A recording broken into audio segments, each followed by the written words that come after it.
Yes, here we go. Welcome to Pub Sports Radio and welcome to Stat Diggers. We're going to take a deep dive into UFC 277. Cannot wait for it. I don't know what was going on with StreamYard. I kept pressing live. It wouldn't go live, but finally was able to go live, and here we are. What is up, Weezy? Looking forward to this pay-per-view card.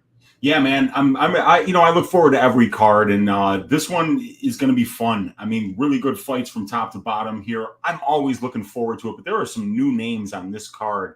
Abdu-Ahab and Fugit, and there's some good ones. I'm looking forward to this, man. Pateria, some really interesting names on this card. So let's break it down. Let's get into it. Let us do it. We have 13 fights. We're going to have 12, but it looks like Michael Morales has a new opponent. You mentioned Fugit. So that should be fun. Yeah, this card should be a fun card. Maybe not the best pay-per-view in the world, but yeah, we'll do a quick recap of last night, UFC London. I am extremely disappointed. Like, on paper, UFC London was a 10 out of 10, and that fight card was awful. I mean, that was a terrible fight card. Had to sit through that for a good 6 hours. So I mean, a couple fights were good. I thought the Pierce fight was really fun. I thought both Patty and Molly fights were fun. The Krylov fight was fun for 60 seconds, but outside of that, man, just a lot of really terrible fights, and then the main event on top of that. But I did have a ton of action on the card, and somebody already said in the chat, said rest in peace to Brady's bankroll. It wasn't as bad as you thought. I had 3 huge plays on this card. The first big play was Paul Craig Ozdemir fight doesn't go to decision. The second one was Herbert fight doesn't go to decision. The third one was the main event fight doesn't go to decision. I was counting on at least hitting 2 out of 3 of those. Was really thinking all 3 would finish there. But luckily my reads were really good. I do a best bet article throughout the week, and 10 of my 14 best bets came through, and I hit a lot of bets. I had Volkan Ozdemir 1.5 units. I had Victoria Leonardo, which I'm really happy about that one. I was able to get that. I broke one of my rules betting on her, but came through. I had a 2-leg parlay, Nathaniel Wood, Mark Diakese. I had, like I said, the main event fight doesn't go. I had Paddy Pimblett inside the distance. I had the under in the Pierce fight. I had Micaiah fight goes to distance. I had the under 2.5 in the Gustafsson fight, but the Craig fight not finishing and the Herbert fight not finishing screwed me. It could have been so much worse, though. It could have been so much worse, and it's just frustrating. I mean, the Paul Craig Ozdemir fight just felt like it was like a 30-minute long fight. It was just in slow motion. Paul Craig pulled guard 50 times, like we kind of expected. He only got knocked out once, was able to survive there, and just a weird fight. Paul Craig's very first decision loss ever. I would bet that again. I think if they fight 10 times, I still think that fight does finish 8 out of 10. Just a weird fight. And then the Herbert fight, like, that was tough to watch. Herbert didn't show up. It didn't look like he wanted to fight. Was able to get the win, but my goodness, lackluster, just like most of the card. So my 2 biggest plays didn't come through, but just hit a ton of other bets. So it was able to save me a little bit. Wasn't a complete disaster. My bankroll is still there, down 1.7 units. It could have been so much worse, but luckily, Ozdemir, Leonardo, the main event finishing, the parlay, Pimblett, under 2.5 in the Pierce and Krylov fight. All those spots came through to save me a bit. But man, if the Craig fight finishes up over 5 units, if the freaking Craig fight finishes, and then if the Craig and Herbert fight finishes, it's my best night ever, over 11 units. So that kind of hurts. I feel like the reads were there, and that's most important. A couple bad bounces, but looking forward to get it back this week for 277. Weezy, how was your night last night for UFC London? Yeah, it wasn't good, man. I wound up down 1.6 units, right around there somewhere. But my 2 biggest bets of the night busted out. It was the Herbert Nelson fight doesn't go to decision, down 2.6 units. I had a 2.5 unit parlay with fight doesn't go to decision for the main event and fight doesn't go to decision for Craig Ozdemir. So just like you, a couple of fights that you would really expect to never go to decision. And I slam spots where I see 100% finish rates on fighters in the UFC. A guy like Paul Craig, 20 of 21 fights finished inside the distance as a pro. You bet violence in those fights, and just sometimes doesn't work out the way you think. And then my greasy 4-legger was 1 leg short of cashing thanks to Molly McCann getting another knockout. Are you fucking kidding me? And then my non-greasy 4-legger, which was a very square 4-legger, got busted by Mason Jones. Mason Jones is my ass shaving of the week. And once again, this is the second straight week Brady, where my social life, trying to have a social life and watch the fights, doesn't work. So I was down at my brother's place in Indianapolis at a microbrew festival, getting ripped yesterday. And then I just got done being at another party here in Chicago. So your Uncle Weezy's had a very, very busy social schedule over the last couple of days, but it caused me to miss the fights once again. But from what I'm hearing, I didn't miss much. No. I'm going to go back and watch these last two cards probably the next day or tomorrow. But I'm really looking forward to this next one and looking forward to trying to find some ways to get that money back, because it was just a couple of small breaks went the wrong way, and it could have been an absolutely gigantic night for me. So, down less than 2 units isn't bad. And like I said, I hit the under 2.5 in the Pierce fight. I hit the over 2.5 in the Dalby fight. I hit the fight doesn't go to decision for the main event. I had Victoria Leonardo's money line. I had the fight doesn't go to decision for Gustafsson Krylov. A bunch of bets did hit and hit nicely. It's just one leg off on 2 4-leg parlays. And, it's just how it goes, man. But we're on to the next. That's why we always do Stat Diggers on Sunday. So we don't sit there thinking too much about what happened last week. We got to cast our eyes forward and figure out how to take some money from the bookies this week. Absolutely. It's just crazy to me how Molly McCann with like a 43% finish rate goes out there, gets a first round knockout, and Paul Craig fight doesn't finish. So, I mean, that's why I love MMA. Anything can happen. That's why I always say nothing is a lock, no matter how, what you think. So, that is why I like the sport. So let's shout out the chat real quick before we get started. If you guys can please leave a like on the video, subscribe here to Pub Sports Radio. It is always very appreciated. We got Propaholic, first one in the chat, Andy Mush. We got Andy G. We got Brandon in the chat, Headley1, AO22. We got Thomas DXJC56. We have Sever33. We have Mushroom in the chat. What is up, Mushroom? Real Deal Prime. We got Zach, David, Victor. We have, scrolling down, Daniel, Modern. Appreciate y'all hanging out. Sean as well. Jeff, XX. And yeah, I say we get started, guys. So people are talking about Mandy Bum. Yeah, I mean, Mandy Bum lived up to her name, right? I mean, a terrible performance by Mandy, but that was expected, though. But we can move on to 277 here. We have Orion Cosi going against Blood Diamond. We have Cosi, who was 28 years old, 5'11" with a 71-inch reach. Blood Diamond, 34 years old, 5'11" with a 73-inch reach. It's going to be Cosi, 6 years younger, and it's going to be Blood Diamond with a 2-inch reach advantage. Both are 5'11" there. Cosi is 4-1 in his last 5 fights. He had a finish on the Contender Series by knockout against Matt Dixon, and then lost by knockout against Philip Rowe in that second round. Blood Diamond is 3-1 in his last 4 fights. Made his debut against Jeremiah Wells. Jeremiah Wells took him down in the first round and then submitted him here. So this is got a striker, kickboxer, and Blood Diamond training with Adesanya. I believe he's buddies with Adesanya there. That's probably why you see a 4-fight fighter in the UFC here against a wrestler in Orion Cosi, brother of Luis Cosi. And, both these guys are really good wrestlers. The brothers, they both kind of struggle with the cardio. I will say Orion has shown better cardio, but still that is definitely an issue there. In terms of the striking, it's Blood Diamond all day. Cosi doesn't really offer much, but he does have some good power. Cosi is going to want to try to take this fight down to the mat, and it wouldn't shock me if he did it within the first 30 seconds. I mean, that's going to be his game plan. Blood Diamond, he showed that he could be taken down in the Wells fight. He showed that he could be submitted, and I think Cosi is going to go to that game plan. I guess my concern is if this fight does get out of the first round, which if it does, maybe I do favor Blood Diamond there because Cosi does slow down. I don't think Cosi's gas tank's like that terrible. We've seen him get multiple third-round finishes, but still it is a concern. So you have the wrestler in Orion Cosi. You have the striker in Blood Diamond. I think should be a very interesting matchup, kind of a low-level fight, but should be a fun one to kick off the card, Uncle Weezy. Yeah, and it is going to be a fun one. They got this over-under set at 1.5 rounds, so they're actually trying to, it looks like, remember how we had this stretch for quite a while, Brady, where the first fight of the night was finishing inside the distance damn near every time? And now we've had a couple in a row that have went the full distance here. And now we got, a striker versus grappler matchup here in Cosi versus Blood Diamond that, probably will be finishing inside the distance here. As we could see that Cosi, a 100% finish rate in 7 wins, 100% finish rate in his 1 loss. And for Blood Diamond, he's finished 2 of his 3 wins inside the distance and has been finished in his only loss.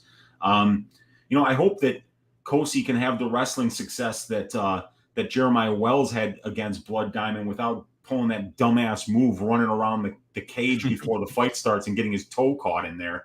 But yeah, I kind of see this the same way that you just said, because we don't have much in the way of data here, but we know that Ryan Cosi is going to try to take his opponent down and that he's probably not very confident on the feet. We definitely saw that in the Philip Rowe fight for sure. Rowe is absolutely piecing this guy up. And while Rowe does have a much bigger reach than somebody like Blood Diamond, especially for the division, I think that Blood Diamond has similar success on the feet that Rowe did. If Cosi is unable to hold this guy down I think he's probably going to need to hold this guy down for something like 11 or 12 minutes to be safe here. And I don't like his odds to do that because we saw him tire out trying to take down Philip Rowe. So, and even Blood Diamond stopped 4 of the 5 takedown attempts of Wells before he finally did get taken down. And, in retrospect, it's not a bad loss. This guy Wells is looking like an absolute world beater right now. So it's an interesting fight to kick off the card. I think I'm going to be looking for a fight doesn't go to decision bet here. Lovely striker versus grappler archetype matchup where no matter where the fight takes place, somebody's going to be way more dangerous than their opponent. And, I just don't like Cosi's ability to be able to get multiple takedowns and win over 10 minutes on the ground, which is what I think he might have to do in order to not get knocked out here. So interesting fight. I'm leaning violence, and I'm also kind of leaning Blood Diamond here, even though I usually side with the wrestler. Yes, it's a tough fight to pick from like a pick perspective. I feel like the odds probably should be closer. We take a look at those odds, and Orion Cosi did open up as a minus 150 favorite. He's now minus 159. Blood Diamond opened up plus 130. He is currently plus 139. Yeah, like you said, the loss to Jeremiah Wells is not a bad loss. I believe Jeremiah Wells is a black belt in BJJ for what it's worth, and he was able to survive, quite a bit. I do think Cosi will definitely be able to take him down early, but like you said, will he be able to do that for 15 minutes? I'm not so sure. So yeah, in terms of picking a side, I think I will lean a Cosi early finish here, but if this fight gets extended, I have some serious concerns. But yeah, I think if anything, it's going to be violence. We do have the over-unders, and no fight goes or doesn't go yet, but we do the over-under set at 1.5, the over 1.5, minus 150. The under 1.5 is plus 120. So yeah, I would be curious to see what the fight doesn't goes open up at, but I think this fight does finish one way or another, whether it is a Orion Cosi submission or a Blood Diamond potential knockout. I'm feeling the same way here, and it definitely feels like a good fight doesn't go to decision bet. And other than that, I don't think you want to get too invested in this fight because we kind of there's still some missing information on Blood Diamond. We just really don't know. I mean, before the Jeremiah Wells fight, what the hell can you learn from fights against Dimps Gillies, Hyun Min Wang, and Joe Van Duyn? I've never even heard of any of these people. I mean, the Dimps Gillies, if I hadn't have seen that fight with my own eyes, I'd be like, dude, somebody's making up this name. There's nobody in the world named Dimps Gillies. But turns out I was wrong, and that fight actually happened. And yeah, it was a win for Blood Diamond by decision. So there's still missing information on both of these guys. Don't get too invested in a money line bet here, but you can bet these time props. They do look like something that's violence, is a good option for this fight with the stylistic matchup that it presents. Yep, absolutely. I like it. Let us move on to the next fight. We have Negamariano going against Ihar Pateria. We have Negamariano, 27 years old, 6 foot with a 78-inch reach. Pateria, he is 26 years old, 6'3" with a 75-inch reach. Pateria is going to be 1 year younger. He's going to have a 3-inch height advantage, and he's going to be at a 3-inch reach disadvantage. Negamariano, 4-1 in his last 5 fights, made his debut against Saberbek Safarov, lost by decision. Won by split decision against Alexa Kamar, won by knockout against Ike Villanueva, and then won by split decision against Kennedy Nzechukwu. Ihar, he is 5-0 in his last 5 fights, 21 professional fights. He has only lost 2 of those, so very good record there. Yeah, I don't know. To watch a Contender Series fight, he went out there and got a first-round knockout. Watch some of his other fights. I'm just not completely sold on Ihar. Him and Negamariano kind of are a little bit comparable, at least in terms of the striking defense. Like, both guys have no striking defense. Both guys are extremely sloppy on the feet, extremely wild, extremely reckless. I have seen Ihar taken down several times. Maybe that could be a path to victory for Negamariano, who has attempted 11 takedowns. But this is a mess of a fight that honestly I just don't want anything to do with. Ihor is a decent sized favorite here, and I think that might be because of his record. But you take a look at some of the guys he's been beating, especially earlier in his career, and just nobody great at all. Some of the records are very concerning with these wins. So definitely a padded record there. He has power, I will say that, but he's extremely hittable. He's extremely reckless, and his takedown defense does not look great. And then you got Negamariano, kind of the same thing. He's extremely hittable. He's extremely reckless. This is another fight that I just don't really want a ton to do with, especially taking a look at the line. But I'm curious to hear your thoughts on this one, Weezy, because this one is kind of tricky here.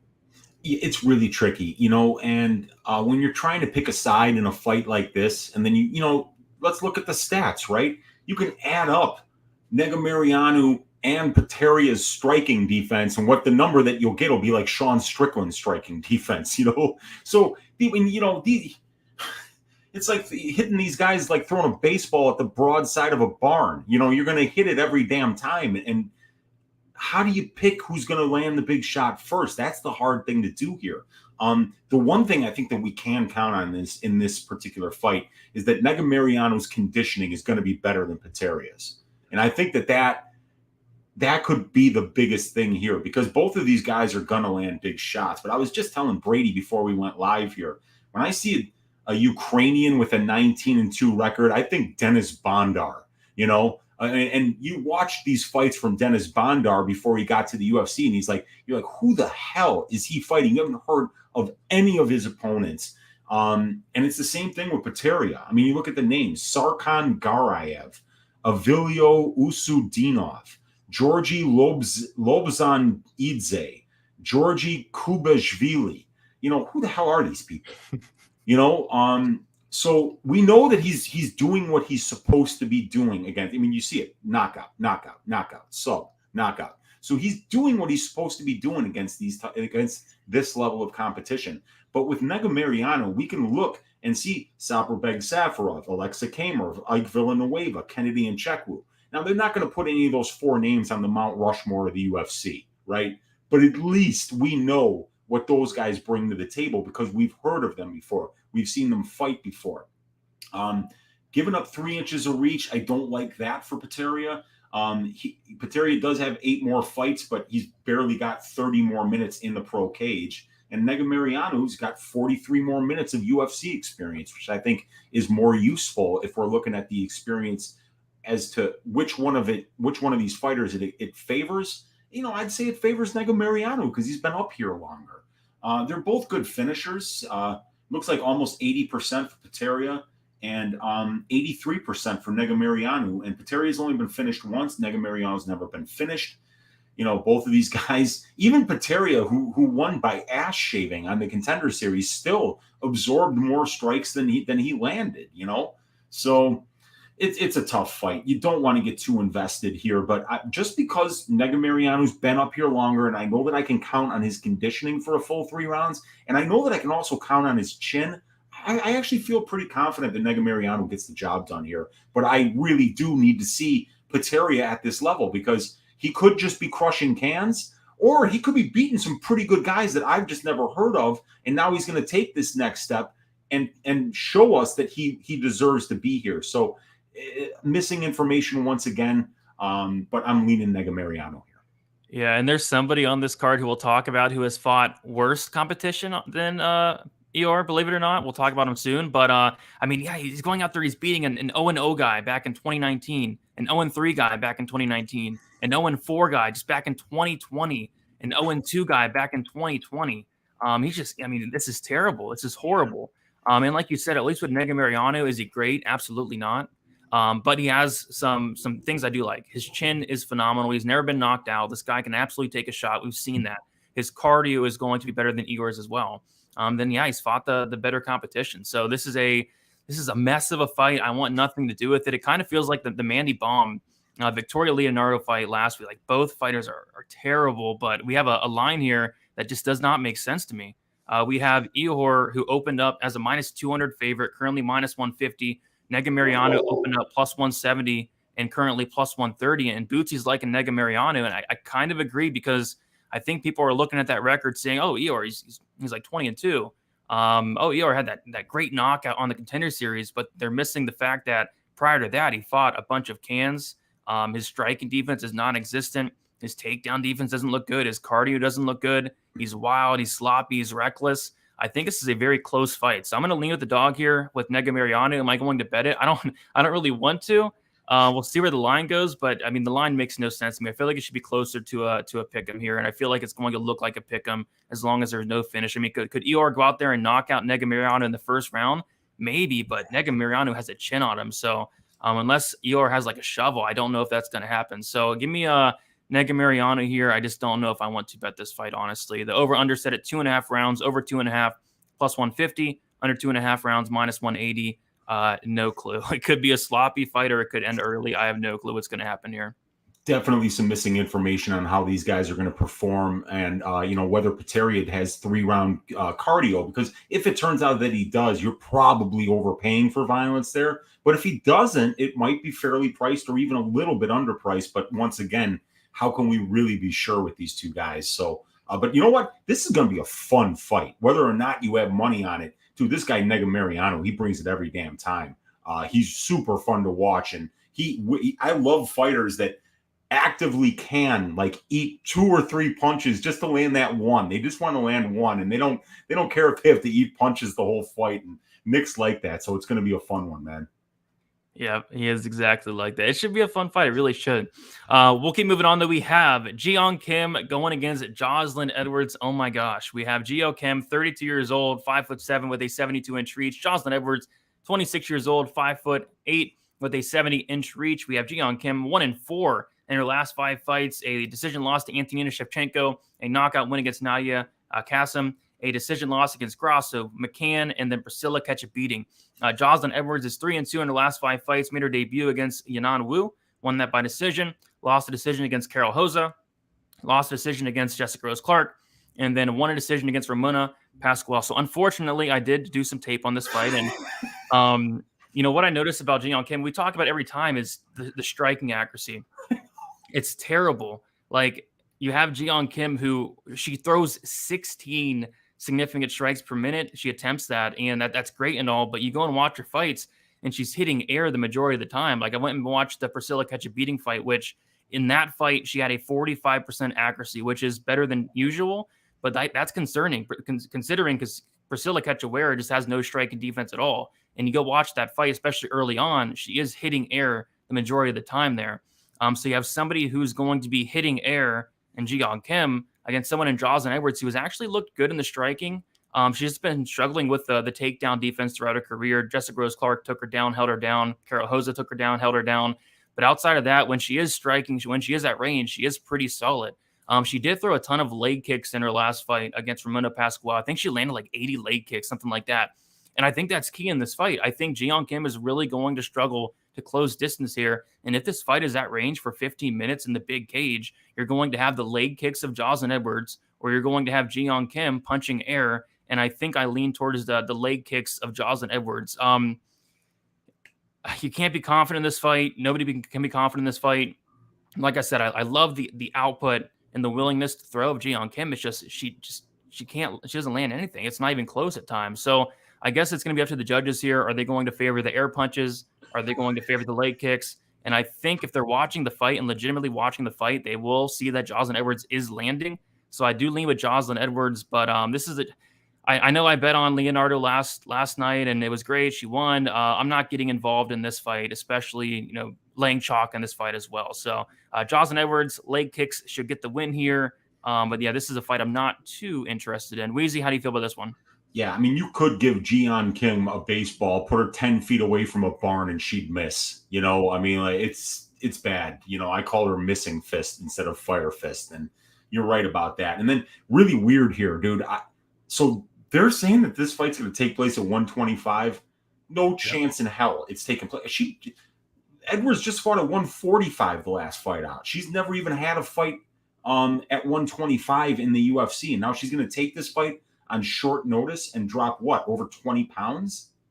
It doesn't make any sense to me. I don't know how this fight takes place at 125. So that's a piece of information. If you're betting this fight, you have to be very aware of the fact of what weight class this is going to be taking place at, because on UFC stats it says flyweight, which is concerning because we've never seen Jocelyn Edwards fight at flyweight in the UFC. So coming off a fight at 145, now we know she can make 135, but 125 is a completely different story. Add to the fact that this is short notice, and it's concerning if you're on that Edwards side. But yeah, the experience numbers are pretty similar here, but it's Kim who has more UFC experience, more minutes in the cage. Edwards has the better finishing rate, but I think she's, you put a cashier in there with Edwards and she's going to absolutely stomp her, but when it comes to the UFC level competition, not so much. She's not going to really finish so much at this level. But Ji-Yeon Kim does have some power. The people who train with her say that she hits like a man, but she's planting those feet and she's swinging and she's hitting a lot of fresh air. The fresh air in that cage is going to really have to watch out because it's going to take a fucking beating on Saturday. But I'm with you, man. I feel like the weight is a big thing here. But if I see Jocelyn Edwards make weight, I'm going to be leaning her way here. And especially if the fight does wind up taking place at 135 because Jocelyn's unable to make 125 on short notice, that could be a good thing for Jocelyn as well. But yeah, Kim got the nice little reach advantage and she's got some serious power, but we're just going to have to see, man. Neither one of these ladies really gets takedown, so it's going to be a striking match. We're just going to have to see which one's going to be better. Yeah, that Edwards fight against Pascual was supposed to be at 135, but it was actually Pascual that couldn't make the weight, so they did make it to 45. But yeah, you're right. Edwards has not, as far as I'm concerned, ever. I'm kind of looking through a record here.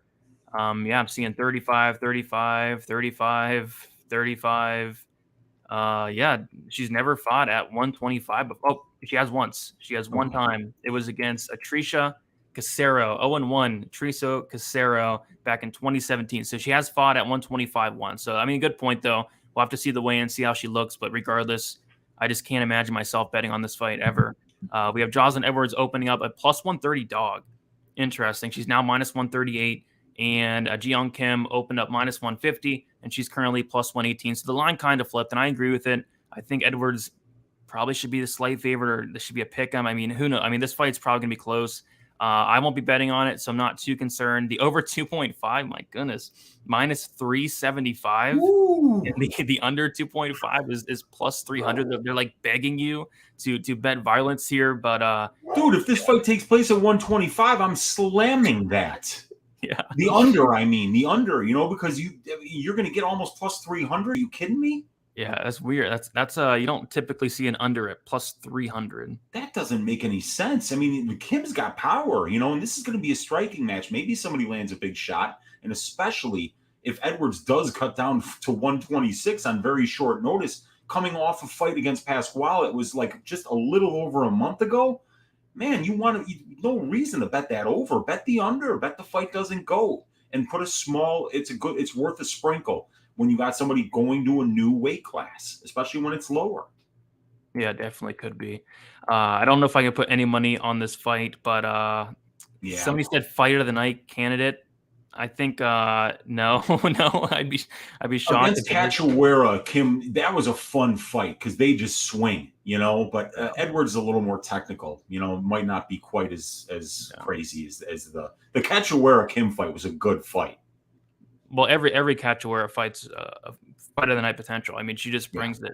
Yeah. So, all right, I think we can move on. Though we have the next fight. We have Michael Morales going against Adam Fugit. We have Morales, 23 years old. Wow, he's only 23. It's nuts. 6 foot with a 79-inch reach. Adam Fugit, he's 33 years old, 6'1". Not sure on the reach there. Morales is 5-0 in his last 5 fights. Had a decision win on the Contender Series, and then went and knocked out Trevin Giles in the very first round. Fugit, 4-1 in his last 5 fights, coming off a knockout win against Solomon Renfro. Went back and watched that fight. Caught him in the first round. Good win. Renfro did fight on the Contender Series, and then Fugit is stepping in here on short notice.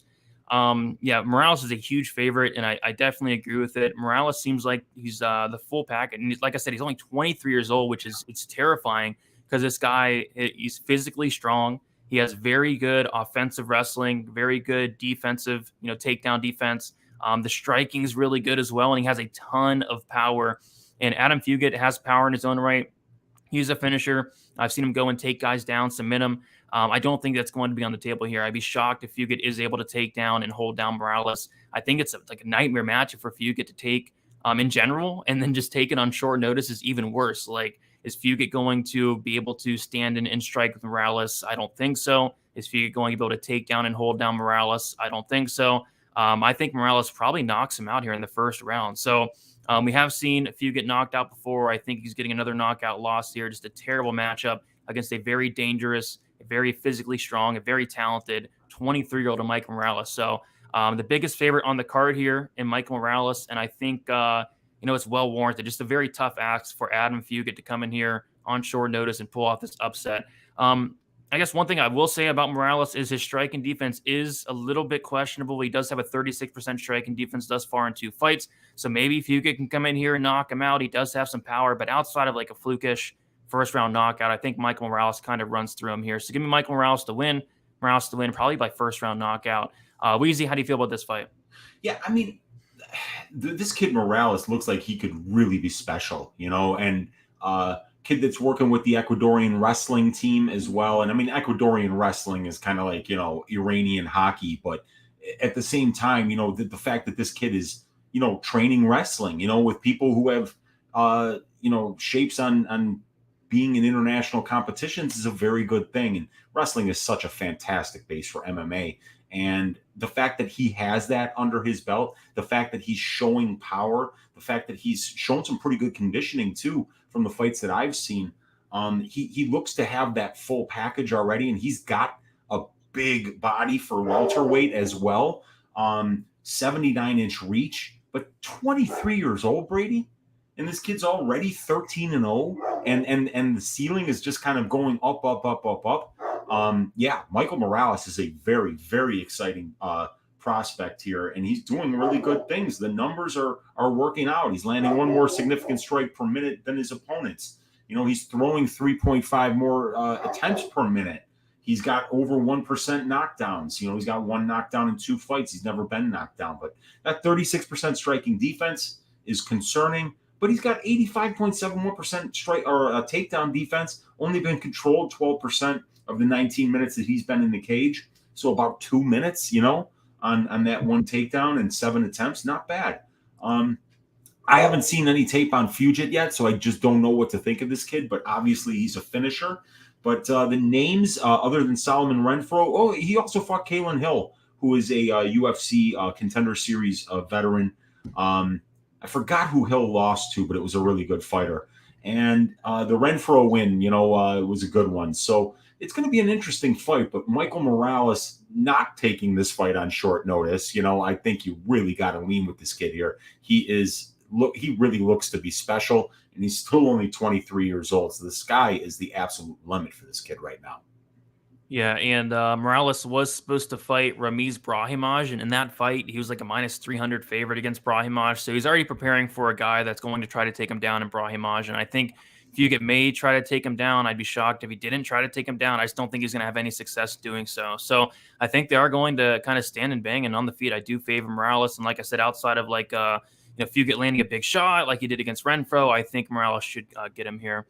We do have a Dono Jordan in the chat with the 499 saying, why do you guys always say it's a 100 gambler fight just because you can't get a read on it? A lot of people have had a lot of success betting women's MMA. Weezy, any thoughts on that? Yeah, I mean, any fight that you can't get a read on is a 1-800 gambler fight for you, right? Doesn't mean that, because Brady and I say that we don't have a read on the fight, that you can't have a read on it. But when we're here every week, right, and we're trying to build our bankroll by being long-term profitable gamblers. And in order to do that, there are certain type of archetypes of fights that you kind of want to stay away from. Fights with missing information, super juiced lines where we're missing information in fights. There's a lot of things that go into making good decisions over the long term. And one of the reasons that on women's fights that I've been not laying juice at all. The last time I laid juice on women's MMA was Tracy Cortez. And that worked out beautifully against Melissa Gatto. But I've made a lot of mistakes and lost a lot of sleep. And even bets that I cashed. I remember laying big money on Marina Rodriguez against Yan Xiaonan. and that fight was entirely too close, and I laid minus 250 on it. So the reads that I've been getting lately is bet women's MMA if you're getting plus money, and if not, try to stay away from it. But Jordan, if you've got reads, man, follow those reads. Just because Brady or I don't have a read on a women's fight doesn't mean you can't, build your own read. And whatever fights I can't get a read on is something I'm going to say 1-800-GAMBLER, because I've got a lot of information. I watch a lot of tape, so does Brady. So it's just one of the things that we say on the show, for fights that are a little bit sketchy. They don't have to be sketchy for you, though. Exactly. I mean, if Jordan, if you want to bet on, do it. It's something I'm trying to stay away from. I've just been screwed so much. I've lost so much money. So some people are good at betting women's MMA in fights like Ihor and Negamariano, fights like we'll talk about the Dontel Mays fight. Some people are good at betting on those. If you are good, and I bet Jordan will be very excited to hear that Corey McKenna actually does make a return, and it is next week, and she takes on who does she take on? Miranda Granger. Corey McKenna going against Miranda Granger. So Jordan, you'll have that bet to that fight to bet. Should be fun there. But Weezy, we have a big line here for Morales. Morales did open up as a minus 500 favorite. He's minus 575. And then Fugit opened up as a plus 385 favorite, currently plus 445. Can't really do anything with that. I saw some people say he's a parlay piece. Can't really parlay minus 600 here, and I think it'll probably just keep getting wider, honestly. But I think Morales wins, but probably not any way to play this. No props out yet. Yeah, staying away from it at that price for sure, man. You don't lay minus 600 on a 23-year-old. He could see, there is still some, he's got some growing up to do in terms of putting it all together and stuff. But God, he looks really good so far. Really looking forward to seeing him take the next step here against Fugit. And I can't wait to see what Adam Fugit brings to the table here. It's a huge opportunity for him. And, and if he does something special here, he's gonna be here for a while. Absolutely. Let's keep moving on. We have the next fight. We have Drakkar Klose going against Rafa Garcia. We have Drakkar Klose, 34 years old, 5'9" with a 70-inch reach. Rafa Garcia, 27 years old, 5'7" with a 70-inch reach. Garcia is going to be much younger by 7 years, but it's going to be Klose with a 2-inch height advantage. Drakkar Klose is 4-1 in his last 5 fights. Decision win against Lando Venata. Decision win against Bobby Green. Decision win against Christos Giagos. A knockout loss to Beneil Dariush. And then a knockout win against Brandon Jenkins. Rafa Garcia, 2-3 in his last 5 fights, made his debut on short notice against Hack Brass, lost by submission against, I believe that was a decision loss against Chris Grutzmacher. This looks to be messed up here. Yeah, I blew this. Okay. He beat Natan Levy by decision, and then he did beat Jesse Ronson by submission as well. So this is another short notice fight. Off the top of my head, I can't remember who Drakkar Klose was supposed to fight, but I do know that Rafa Garcia is stepping in here on short notice, which is, for me, like a huge concern, considering Rafa Garcia's gas tank is not great. We saw it in the Hack Brass fight. We saw it in the Grutzmacher fight, especially. Like, he does slow down as the fight goes on. And I think this is a really tough matchup for Rafa Garcia. I think it's a really big step up of competition as well. Going from guys like Ronson, Natan Levy, Chris Grutzmacher, to a guy like Drakkar Klose, who has fought guys like Beneil Dariush, Bobby Green, Lando Venata. On the feet, I like Drakkar Klose. I like his volume quite a bit. Rafa Garcia is going to come in here. He's going to try to wrestle. Is he going to be able to take down Drakkar Klose and hold him down for 3 rounds on short notice? I kind of just struggle to see that. So I like Drakkar Klose here. I like Drakkar Klose to win, probably by decision. Rafa Garcia is very tough, but I think it's a tough fight for Garcia to come in here on short notice, and I just expect him. I can't expect him to go in here and wrestle for 3 hard rounds. So I like Drakkar Klose. I think early on it very well could be competitive, but as the fight goes on, I do lean with the cardio, the striking, and the experience, the level of competition of Drakkar Klose. So I like Klose here. We'll talk about the line a little bit, which definitely could be wide, but I think the cardio is going to matter here for Klose.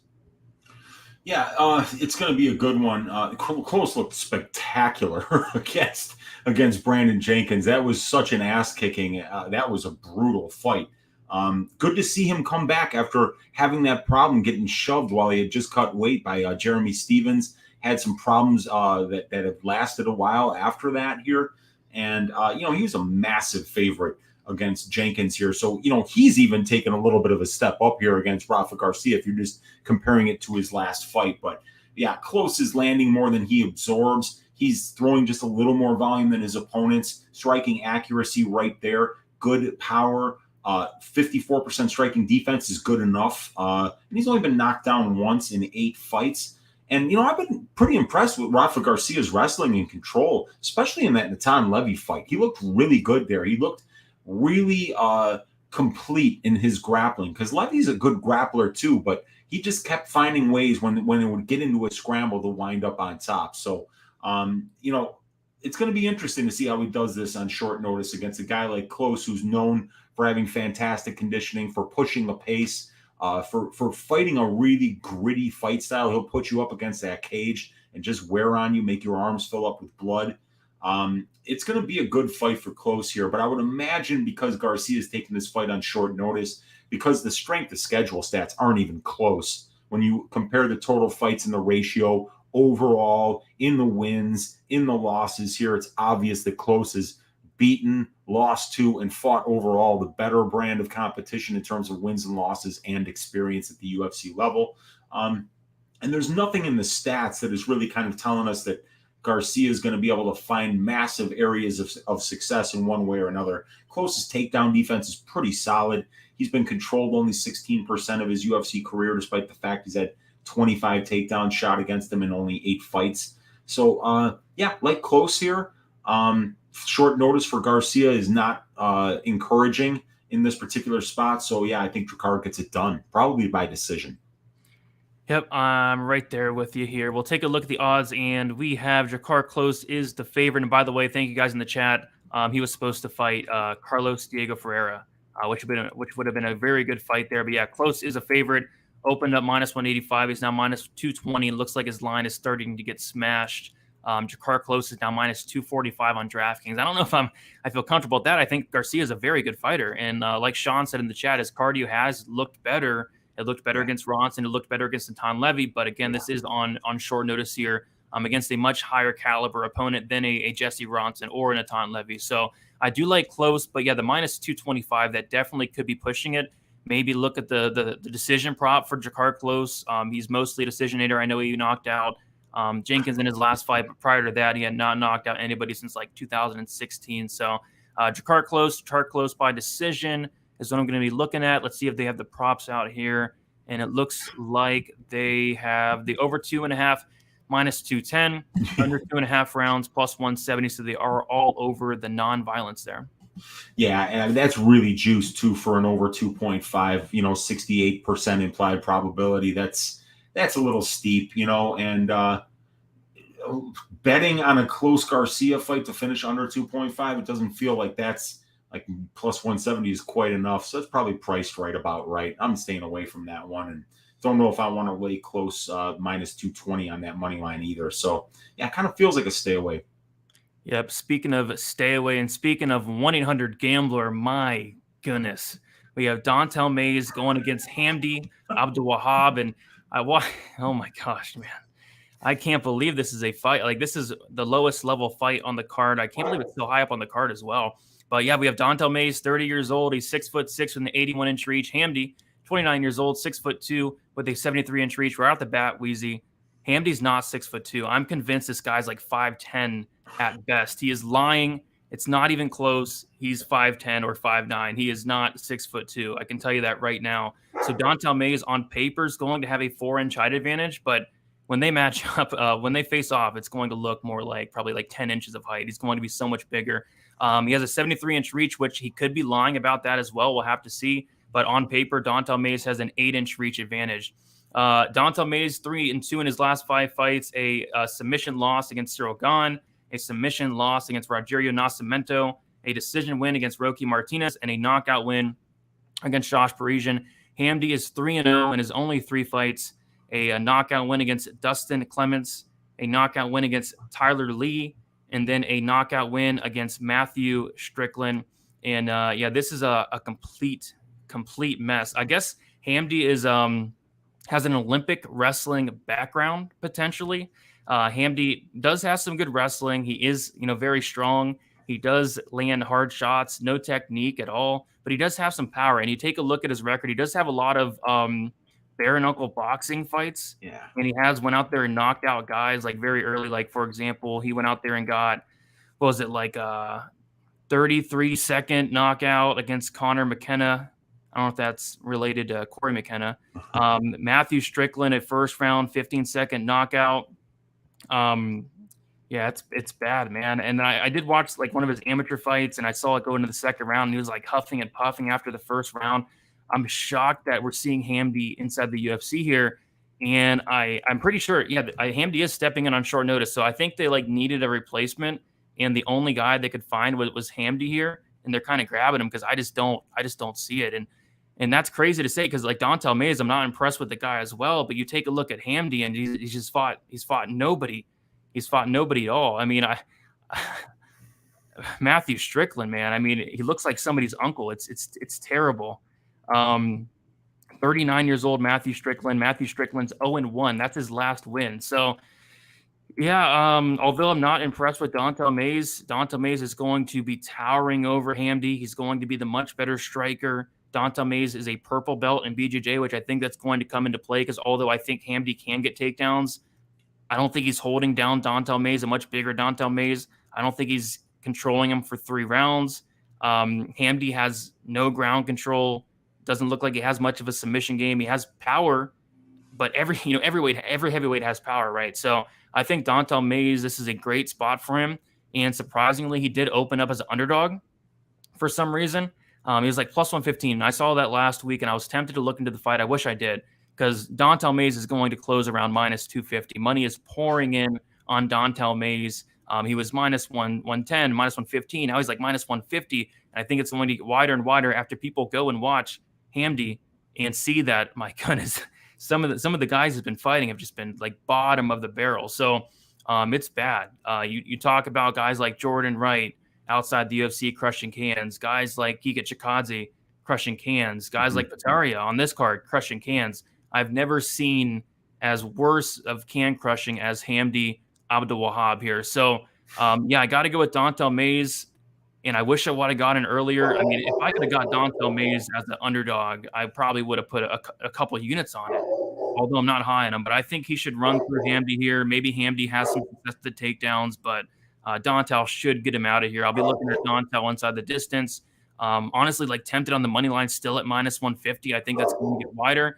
Low level fight, but Dontel Mays is clearly the better fighter, and it's not even close here. Although I'm not high on Dontel Mays, which just tells you how low I am on Hamdi here. So give me Dontel Mays to beat the Olympic wrestler in Hamdi.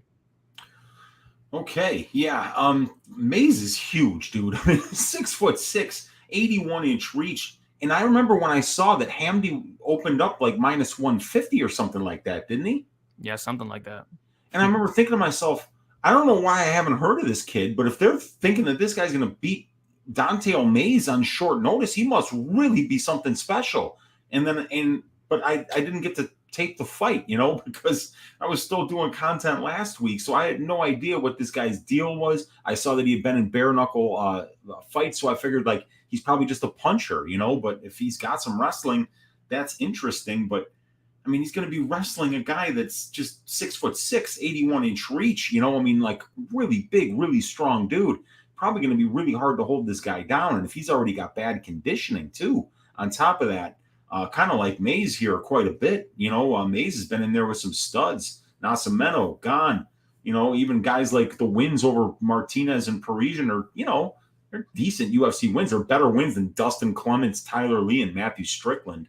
I can tell you that. So, yeah, I probably don't want to spend too much time on this fight. I think it's Dontel Mays all day. Yep, I agree. I know some people that got the underdog money on Dontel Mays. Way to go. Hamdi opened up minus 120. He's currently plus 126. Dontel Mays opened up plus 100.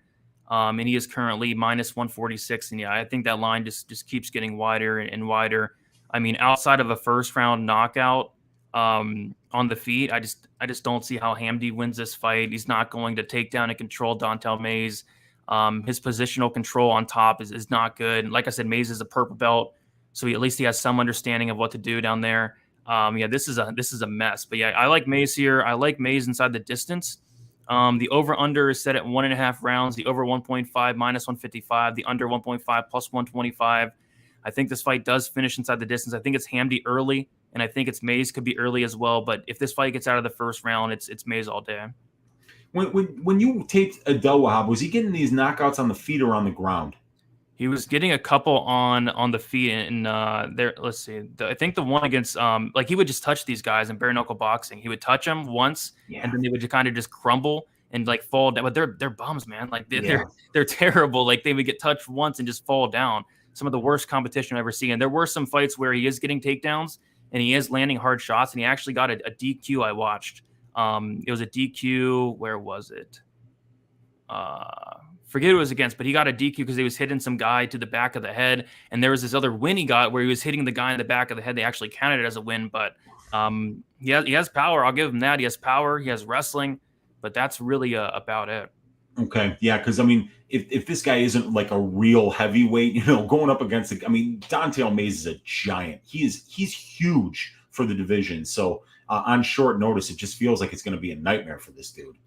Yeah. And, Worth it's talking about the wrestling. Yeah, the wrestling's good. I mean, it should be good. Like he's an Olympic caliber wrestler. It's just, this is MMA. This is MMA. And I think, Don'Tale Mayes is the better MMA fighter, but, yeah, it's going to be an interesting fight. Wish I got that plus money on Mays. Now I'll probably pass or just look at like Mays inside the distance. But we can move on to the next fight. And I think we're getting to the good stuff here. Yeah, we have Drew Dober going against Rafael Alves. We have Drew Dober, 33 years old, 5'8" with a 70-inch reach. Rafael Alves, 31 years old, 5'8" with a 68-inch reach. Alves, 2 years younger, and it's going to be Drew Dober with a 2-inch reach advantage. Drew Dober, 3-2 in his last 5 fights, a knockout win against Nasrat Haqparast, a knockout win against Alexandre Hernandez, a submission loss to Islam Makhachev, a decision loss to Brad Riddell, and then a knockout win against Terrence McKinney. Rafael Alves is 4-1 in his last 5 fights, made his debut against Damir Ismagulov, lost that fight by decision, and then submitted Mark Diakese in the very first round his last time out. Alves is an interesting fighter. You take a look at him like early in his career, and this guy, he's getting finished a ton. Like you see multiple, retirement losses. You see multiple injury losses. You see multiple submission losses, knockout losses. Rafael Alves has 10 losses, and 9 of them come inside the distance. I think his cardio was a major concern earlier in his career. I still think it's a concern, but I definitely think he has improved it. Against Ismagulov, we saw him go into the 3rd round and have a lot of success against Ismagulov in that 3rd round, which is really impressive. And I think Alves has made a ton of improvements. He's training at a really good gym. He's powerful on the feet. I believe he's a BJJ black belt, lots of submissions on his record. And that's kind of what Drew Dober struggled with throughout his career. Drew Dober has a ton of submission losses. So maybe if Alves does get this fight down to the mat, he could have success. It's just as of late, in his last couple fights, Alves has really not attempted takedowns. I think he's attempted 1 and has gotten 0 of them. And if he does, stand and bang with Drew Dober, if he goes chin for chin with Drew Dober, he's going to lose that fight, more often than not. So I would have liked to see more wrestling out of Rafael Alves, and I have not seen that. And for that reason, I think I'm going to go with Drew Dober here. But Alves is dangerous anywhere the fight goes, especially early on. But if this fight's on the feet, Dober has that chin, and unless Alves brings a shovel, 2 shovels, because the first shovel is going to break on Drew Dober's chin. He's going to probably need 2 or 3 shovels to knock out Drew Dober. I think I lean with the more durable fighter in Drew Dober. I think Dober has the better cardio. He's fought the better competition. And I think Dober probably finishes Alves. I mean, Alves, 9 finish losses, 9 out of 10, 90%. I think Dober gives him his 10th finish loss here. But yeah, Weezy, this fight's going to be so much fun. It's going to be a banger. These guys are going to throw down. These guys are going to go to war. I think someone's getting served here. Yeah, and unless Alves does start wrestling, which we haven't seen yet of him in the Contender Series or at the UFC level, it's somebody's getting knocked out here, because Alves knocked out a really good striker in Diakese. I mean, he knocked him down and then he jumped on that guillotine and finished him. But it was the striking that set it up. So I think both of these guys are dangerous on the feet. But like you said, man, Dober's got a crazy chin, and Alves has been knocked out in 9 of 10 losses. So those are the stats. The chin stat for Dober, how many wars this dude has been in, right? 18 UFC fights. You know how many times he's been knocked down? 0. Once. No, once. In 18 fights, dude. I mean, that's crazy. Look at the names on his resume, dude. Terrence McKinney was the guy to knock him down, I think. That was the only time that it's happened. So, man, wow.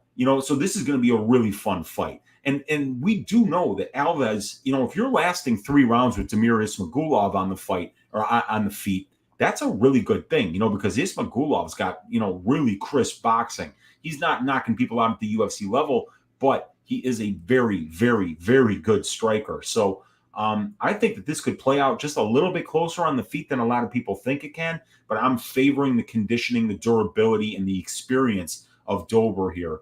I think it's going to be a great fight, potential fight of the night, simply because Drew Dober, 8 takedowns in 18 fights, Rafael Alves, 0 takedowns in 3 fights. So I think this is going to take place on the feet, and we know what Drew Dober fights look like when they take place strictly on the feet. They're absolute firefights, tons of fun. Somebody's going to get served.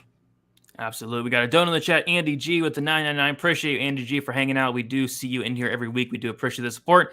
Jordan, here's the number in case you need it for the weekend. 1-800-GAMBLER. Yeah, there are some 1-800-GAMBLER fights on this card, but hey, if Jordan has a read, if he wants to bet it, he is his own person there. So appreciate you, Andy G, for the dono.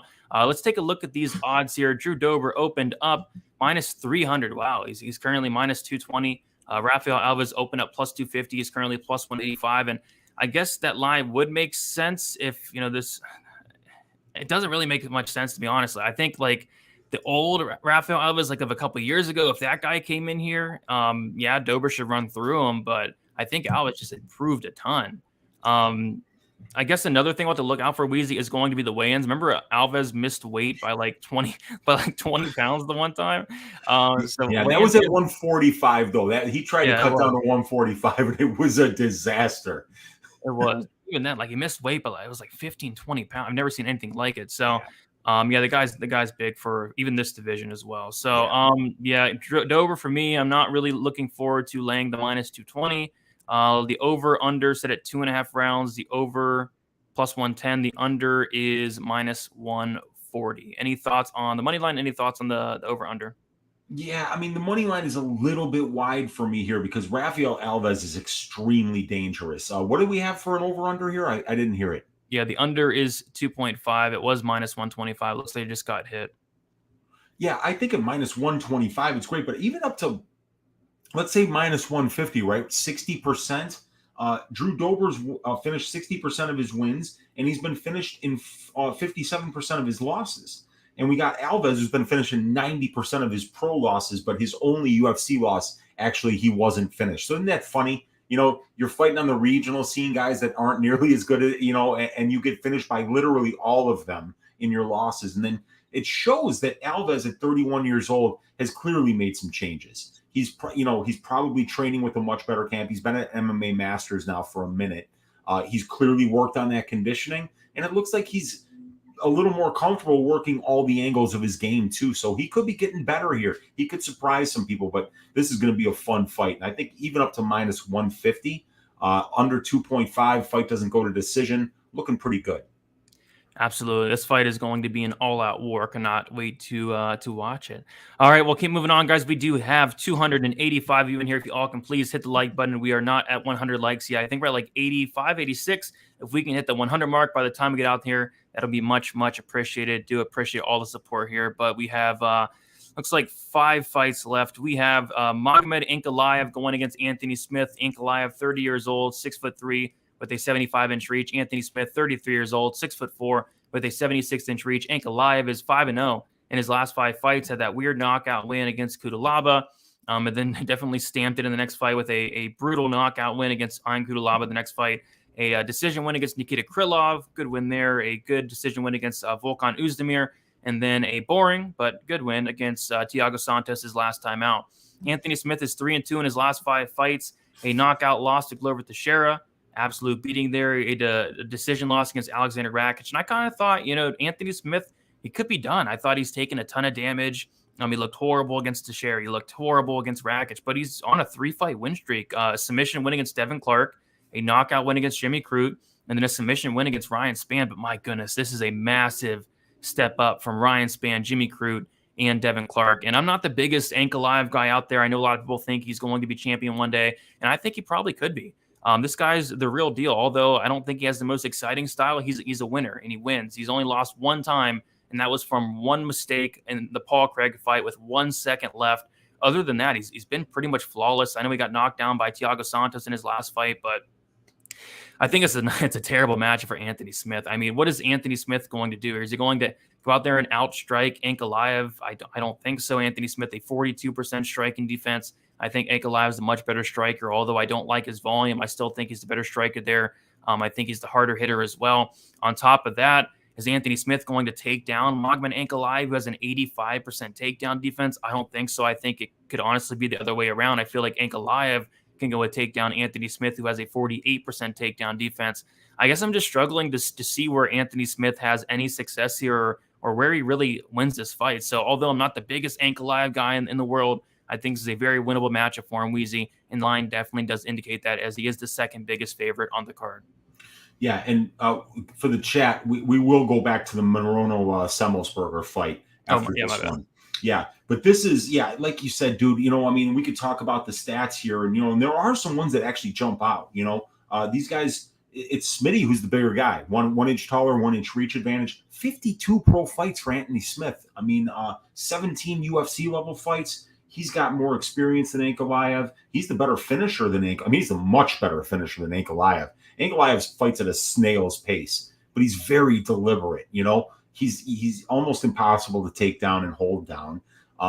He's very tricky on the feet because he really excels at counter striking. So the more aggressive you are, the more likely that Ankalaev actually lands a big shot, and he can absolutely do that. Look at the power numbers for Ankalaev at the UFC level. 1.66% total knockdowns per total significant strikes landed.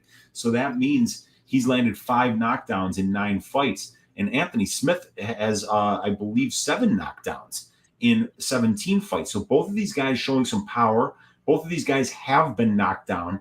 Ankalaev once in 9 fights, and Anthony Smith 4 times in 17 fights.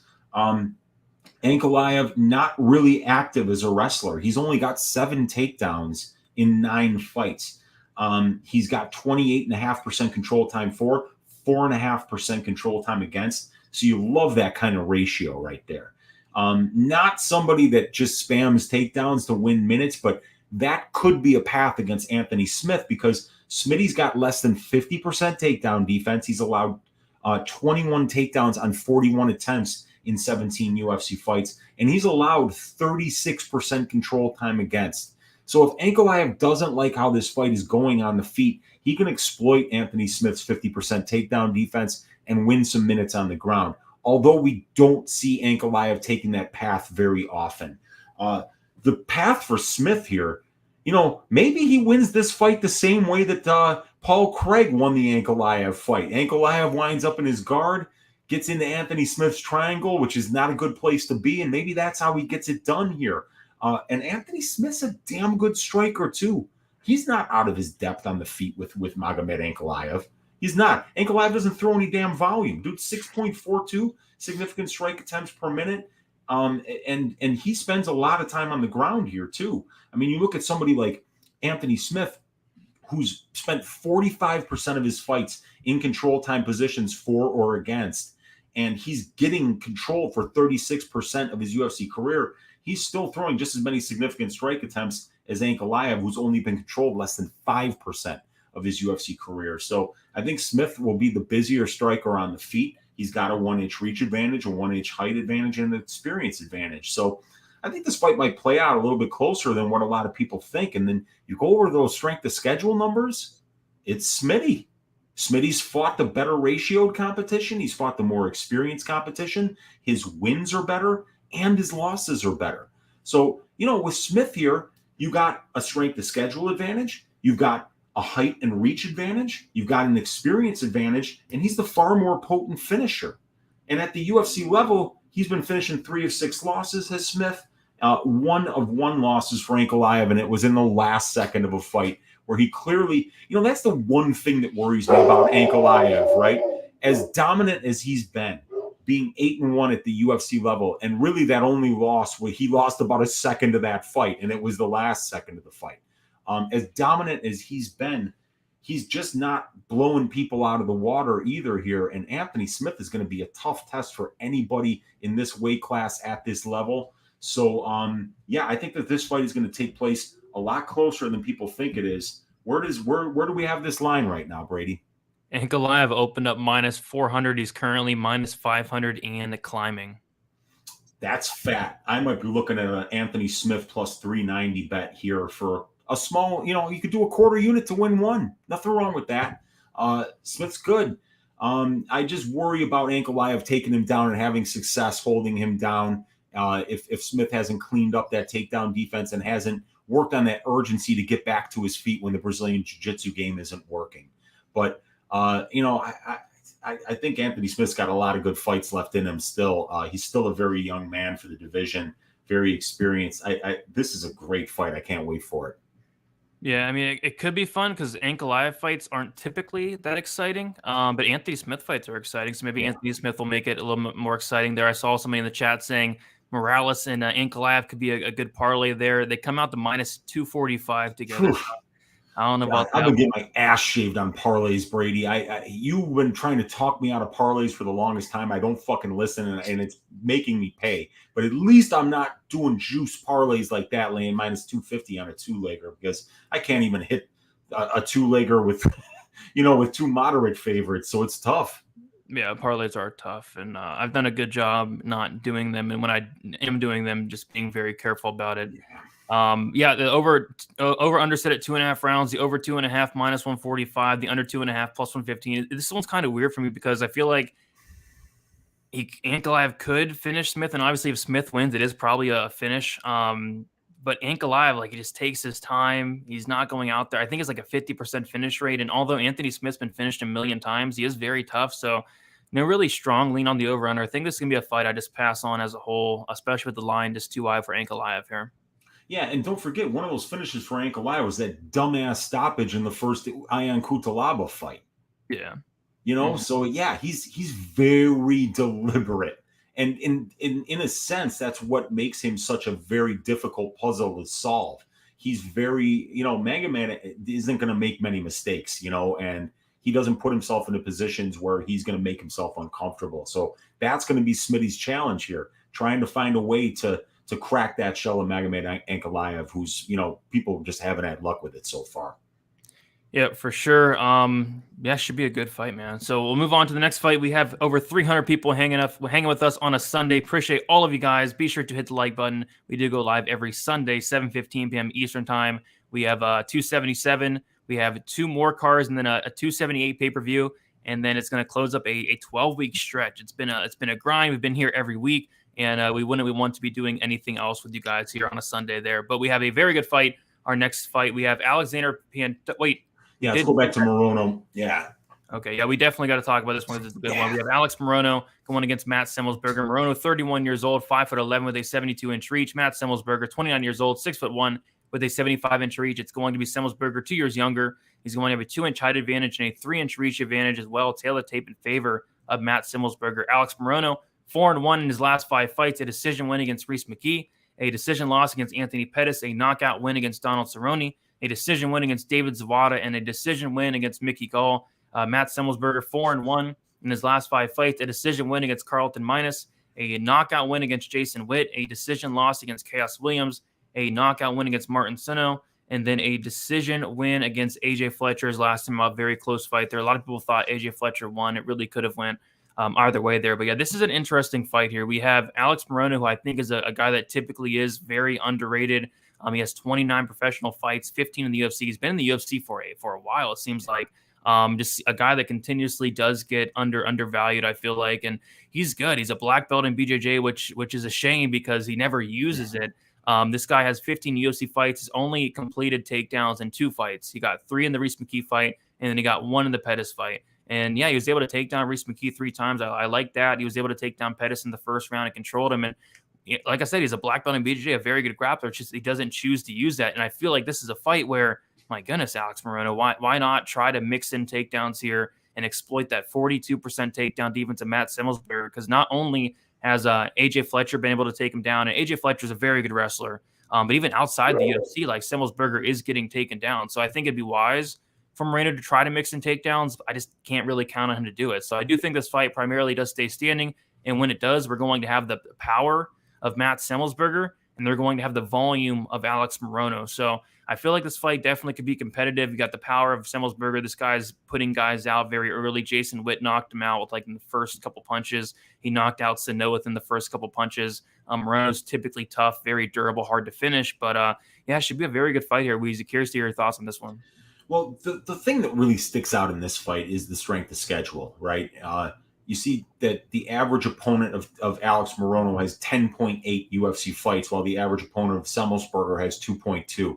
And then you look at the wins for Semelsberger, and it's Carlton Minus, Jason Witt, Martin Sano, and then the AJ Fletcher fight, which could have went either way. So, this is a step up. It's a plain and simple a step up for Semelsberger here. And Morono is the more experienced fighter at the UFC level and overall. Twice as much time in the pro cage and, almost 4 times as much time in the UFC cage. Morono finishing at a 58% rate as a pro. It's a 70% rate for Semelsberger. Morono has been finishing in 1 of 4 UFC losses and in 2 of 7 pro losses, while Semelsberger has been finished in 2 of his 3 pro losses. When it comes to the striking, we see some really nice power numbers here on Semelsberger. He's got 3 knockdowns in 5 fights. But yeah, Jason Witt, Jason Witt's been knocked down by a cool breeze, so this is not really something that we need to worry too much about. But Morono's a gamer, man. I mean, you look at the numbers for him, and this is over a 15-fight sample size we have to keep in mind here. A 15-fight sample size against experienced guys with winning records. He's landing 5.2 and only absorbing 3.9 significant strikes per minute. So really nice ratio there. And then we also see he's attempting 3.3 more significant strikes per minute than his opponents are. So that's really good. Let's see. He's been knocked down only twice in 15 fights, has Alex Morono. So, he's also very durable.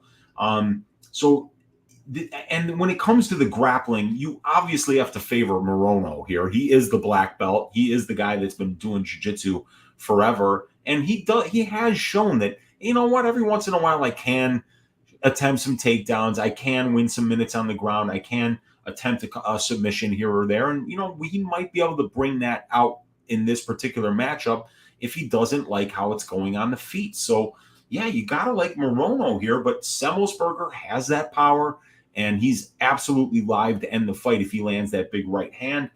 So, I'm looking forward to this one. Both of these guys are scrappers. I think Semelsberger's shown a really good account of himself thus far at the UFC level here. Even that Chaos Williams fight, that went 3 rounds, and it was competitive. So, this is going to be a damn good fight, but I have to lean Alex Morono here. I think he's the better mixed martial artist, the more experienced mixed martial artist who's fought the better brand of competition. Yeah, and that Chaos Williams fight was kind of concerning in a way. I think it's a good loss to have against Chaos Williams, but the concerning part for me was just the volume in that fight. He only landed 64 significant strikes, and that could be a problem if he's not high volume against Alex Morono here. He's definitely going to fall behind in the numbers. Alex Morono is a very high volume striker there. And yeah, like you said, Moreno has been knocked down twice, and it was against Chaos Williams, and it was also against Nico Price there. But yeah, 15 fights, only 2 knockdowns. This line just doesn't make a ton of sense to me. I think this fight is going to be extremely, extremely close here. We have Matthew Semelsberger opened up as a pick'em, currently minus 149. I see him like minus 174 on FanDuel. And then you have Alex Morono open up as a pick'em, currently plus 129. I think a pick'em just sounds about right. I think Morono has the black belt in his back pocket. He has a ton of volume. He has the experience as well. Semelsberger has that power for sure, but who knows? We saw Semelsberger in his last fight, had his hair in his eyes. Like, I've never seen anything like it. Like, I went back and watched that fight. I'm like, how is he seeing? Like, you couldn't even see his eyes. So hopefully he fixes that, because it could be a problem here. But yeah, this fight should be like extremely close. Yeah, and it's gonna be a scrap too. Morono. That there are some guys like Morono who are complete mixed martial artists, but once they step foot in the cage, they just want to hit that dude. They just want to hit the guy that's across from him, and Morono just seems to be that dude. That he's in there to scrap, man. I think he enjoys fighting. I don't think he minds that much getting punched in the face, as long as he gets to land as many as his opponent does. So. Yeah, good fight, man. This is a scrap, but plus 140 on Alex Morono, kind of like that. Yeah, I mean, it seems it should be playing out much closer, unless like Semelsberger knocks him out, which could definitely happen. But Alex Morono is a tough dude. The over under is set at 2.5 rounds. The over 2.5 is minus 185. The under 2.5 is plus 155. Yeah, I lean over, but minus 185 is definitely up there. Any thoughts on that? Yeah, that's pretty juiced for this kind of a fight, because we know that welterweight fights finish inside the distance about half the time, So for over 2.5 to pay a 64% implied probability feels a little bit overpriced, but that's probably because Morono isn't much of a power puncher. And Semelsberger wasn't even finished by Chaos Williams. So what are the chances that Morono is going to finish him? So I could see why people are chasing that over. Yeah, I agree. Let us move on. We have Alexandre Pantoja going against Alex Perez. We have Pantoja, 32 years old, 5'5" with a 67-inch reach. Perez, 30 years old, 5'6" with a 65-inch reach. Perez, 2 years younger. Perez with a 1-inch height advantage, and Perez with a 2-inch reach disadvantage. So we have not seen Perez in a while. The last time we did see Alex Perez was against Deiveson Figueiredo, and that fight was 1 year and 5 months ago. I thought it was a little bit longer than that, but yeah, only 1 year and 5 months, which is still a decent sized layoff to mention there. But we see that Alexandre Pantoja is 3-2 in his last 5 fights, a decision loss against Deiveson Figueiredo, knockout win against Machnell, decision loss to Askar Askarov, a decision win against Manel Kopp, and a submission win against Brandon Royval. Alex Perez, 3-2 in his last 5 fights, a knockout loss against Joseph Benavidez, a decision win against Mark De La Rosa, a submission win against Jordan Espinoza, a knockout win against Jussier Formiga, and a submission win against Deiveson Figueiredo. So it's pretty crazy to me how we see Alex Perez went and fought for a title, and then you just go back and hindsight is 2020, but take a look at some of the guys that Alex Perez kind of walked through here. So he made his debut against Carlos John de Thomas, won that fight by submission. He beat Eric Shelton by decision. He beat Jose Torres in the first round by knockout. He beat Mark De La Rosa by decision, and he beat Jordan Espinoza by submission, and then Jussier Formiga by knockout. I think his best win out of all those was Jussier Formiga. I think Formiga has been cut from the UFC, though. He was on a 3-fight skid. We have not seen him since. So yeah, his best win's probably Jussier Formiga. And after that Formiga fight, he actually did get a title shot with Figueiredo and then was submitted in the very first round. But yeah, he has good losses. His losses to Deiveson Figueiredo, of course, and then also the Joseph Benavidez fight wasn't the best look in the world. Joseph Benavidez did starch him in the first round, and he didn't only knock out Perez once. He actually knocked him out twice. It was one of those situations where Benavidez dropped him. He was punching him. The ref grabbed Benavidez and stopped the fight, and then they just kept on going, and then Benavidez actually knocked him out a second time in that fight as well. But the wins aren't too impressive for Perez, but the losses are. And Alexandre Pantoja, I think this guy is one of the most underrated guys in the division. I mean, who else has a win over Brandon Moreno? Not only 1 win, but 2 wins. So, he had a win on the Ultimate Fighter against Brandon Moreno. He choked him out. And then he had a win in the UFC against Brandon Moreno. So 2 wins over Brandon Moreno. Not only that, he has a win over Kaikar France on the Ultimate Fighter as well. And I know there's a difference between Ultimate Fighter in the house and all that in the UFC, but still very impressive. Went out there and beat Kaikar France 2-1 a couple of years ago. So and then on top of that, good wins against Matt Schnell, Manel Kopp, Brandon Royval, choking out Brandon Royval. I think Pantoja is extremely underrated here. But this should be a fun fight. It should be an absolute war. Most fights are. What I like most about Pantoja is he's one of those guys that you just can't finish. This guy's toughness is next level. 29 professional fights, only been knocked out once, never been knocked out, never been submitted. Legit black belt in BJJ. This guy's grappling's phenomenal. Alex Perez, very good striker in his own right. He has those great leg kicks, very powerful in his own right there. Very good wrestling as well, which I don't know if he's going to want to use that wrestling in this fight. Because Alex Perez does put himself into a lot of bad spots. Perez has been finished like 4 times by submission. If Pantoja does get this fight down to the mat any type of way, he could be in trouble. But yeah, on the feet, these guys are going to throw down. They're going to go to war. I think this is one of the more exciting fights on the entire card. I'm definitely looking forward to it, Weezy. Yeah, man, I am too. Jordan Shepard was asking in the chat, why haven't we seen Alex Perez? Because his fights have been cursed. I mean, cursed. You look at it's nothing but cancellations. Matt Schnell, 5:15, canceled due to Perez withdrew. Askar Askarov canceled on August 31st. Askarov injury. Matt Schnell fight, bout rescheduled on 9/4 to 12/11 when Schnell withdrew due to medical conditions. They were supposed to fight again in February. This time Perez missed weight, and then Schnell refused to take the fight. And then 2 weeks ago, this guy was supposed to fight Askar Askarov again, and Askarov withdrew. So his fights are absolutely cursed. 6 straight canceled fights for Alex Perez. So let's just hope that this fight happens, because this is going to be a really exciting flyweight matchup here. You got those great leg kicks and some really good wrestling from Alex Perez here. 11 of 24 on his takedown attempts. 37.5% control time for, less than 4% control time allowed. So really good ratios there. And not only that, 87.5% takedown defense for Alex Perez.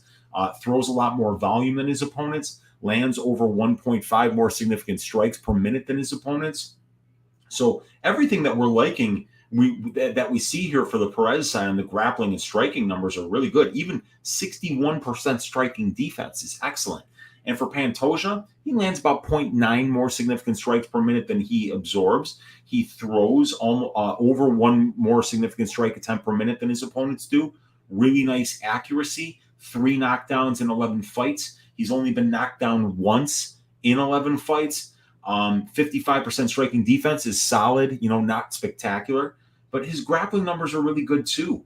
Pantoja has seen a surprising amount of takedown attempts, 64 takedown attempts in 11 fights. He's got 67% takedown defense, and he's being controlled just about 1/8 of his 118 minutes in the UFC cage. So, when you look at the numbers here, it looks like it should be a very close fight, but we haven't seen Alex Perez in over a year and 8 months. His last 6 fights have been canceled, and he's coming off a loss to Deiveson Figueiredo that happened almost immediately.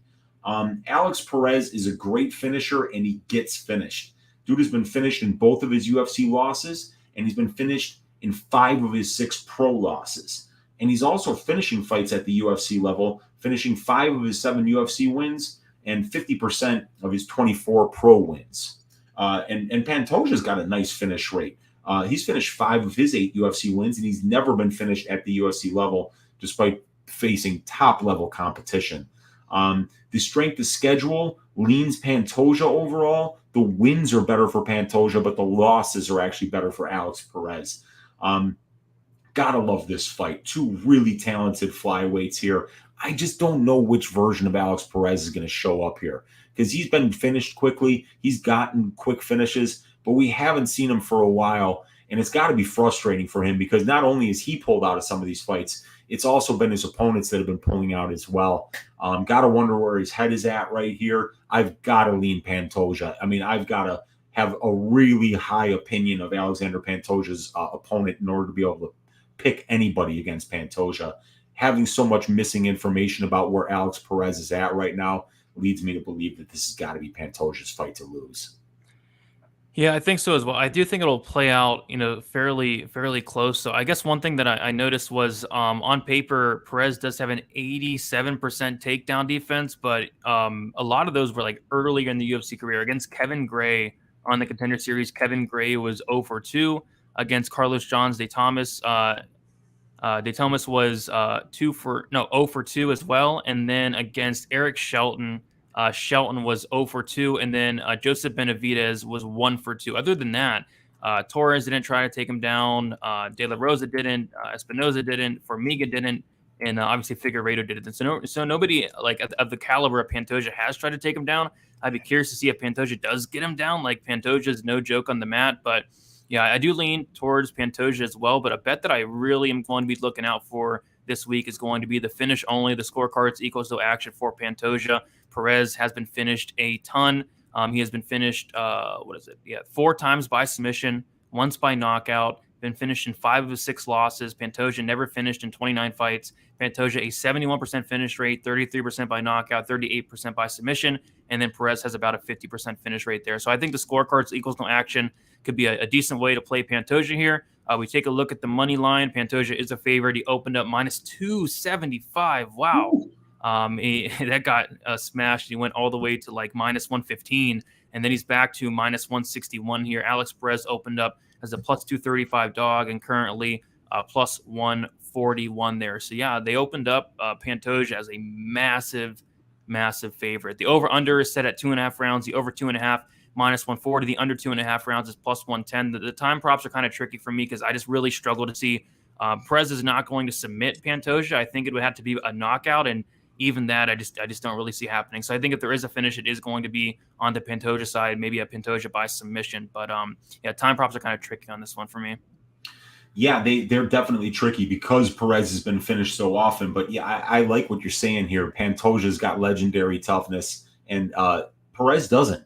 You know, I mean, Perez has been finished in a lot of his losses. So yeah, like the finish only, just like you do. And I don't even think minus 161 on Pantoja. That's not a bad look either, man. I mean, this is Alexandre Pantoja. He's trustworthy. He's a guy who will fight for your money. Yeah, there's no doubt about that. He will absolutely 100% fight for your money. All right, we have 3 fights left and 3 very good fights here. We have Derrick Lewis going against Sergei Pavlovich. We have Derrick Lewis, 37 years old, 6'3" with a 79-inch reach. Pavlovich, 30 years old, 6'3" with a 84-inch reach. We have Pavlovich 7 years younger. It's going to be Lewis with a it's going to be Pavlovich with a 5-inch reach advantage as well.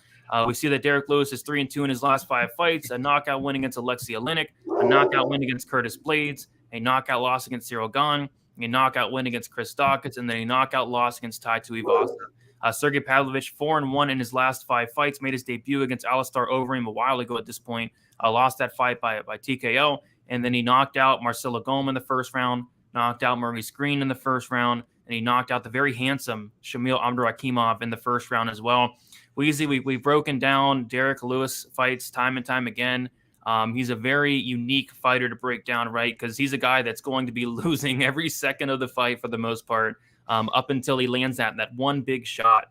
He has a ton of power, and as does Sergei. I mean, I went back and watched a lot of these Sergei fights, and he has so much power in his hands. He's huge. He has a big reach. He's like hurting dudes with jabs. Like the guy's power is crazy. Both these guys have a ton of power here. I think the clear minute winner is going to be Sergei. I think he's the much better striker here. I like the volume out of Sergei as well. Derrick Lewis, we know what he's going to do. He's going to do a lot of nothing and then all of a sudden do a big burst with 10 to 20 punches. And if they land, he can very well put somebody out. We saw that in the Dawkins fight and many other fights as well. And yeah, Derrick Lewis fights are just hard to call. They're hard to predict. I feel like this fight should probably be line close because could Derrick Lewis land a big shot? Absolutely. Has Pavlovich been knocked out before? He has. He got knocked out by Overeem. Overeem took him down and finished him. And, maybe that could be a path to victory for Lewis here. We saw Lewis go out there against Tai Tuivasa.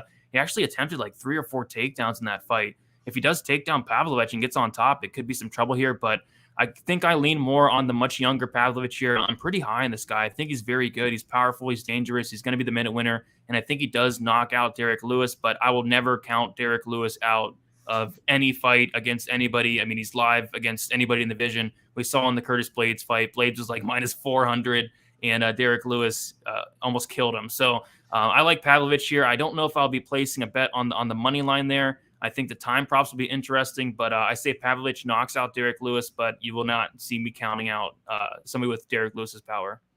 You can never, ever, ever count out the guy who leads the UFC in knockout wins in the history of the promotion. I mean, come on, man. Derrick Lewis at the UFC level has finished 76% of his 17 wins by knockout. I mean, that's 13 out of 17. 13 knockout wins at the UFC level. This guy's got legendary power. And then, with a guy like Pavlovich, this guy, I mean, what a body on this guy. What a frame for the heavyweight division. And I mean, he looks like one of these dudes that couldn't even walk until he was 5 years old because he's got a head like a fire hydrant. And you can't even, you have to have so much core strength. That head gets even just a little bit off of plumb when you're a young child and you're going down like a sack of potatoes. So this guy has had that giant head to deal with. And now he's got the frame to hold that head up. Man. Somebody is getting slept in this fight. The under 1.5 is juiced up to minus 152 right now on Bet Online. It opened at minus 150 and it immediately shot down to minus 179 for an under 1.5. That's just crazy. It shows you how sure the bookies are that one of these two dudes is going to land a power punch. So Pavlovich is landing a knockdown on 4.23% of the significant strikes that he's landed. So that would be 3 knockdowns in 4 fights, 3.85 knockdowns averaged per 15 minutes. And Derrick Lewis actually doesn't have like great knockdown numbers. He's got less knockdowns than he does knockouts. He's got 576 significant strikes landed, and he's landing a knockdown on 1.39% of those significant strikes. So that would be 7.7.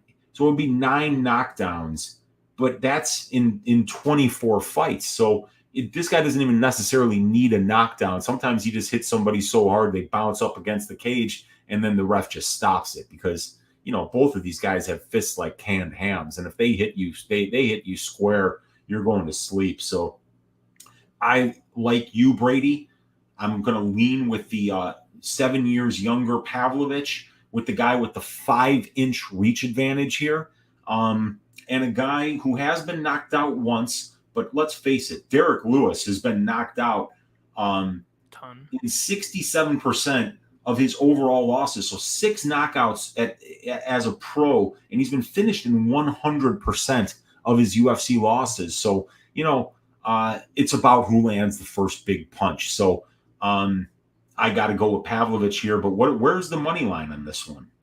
Yeah, like I said, it's really close here.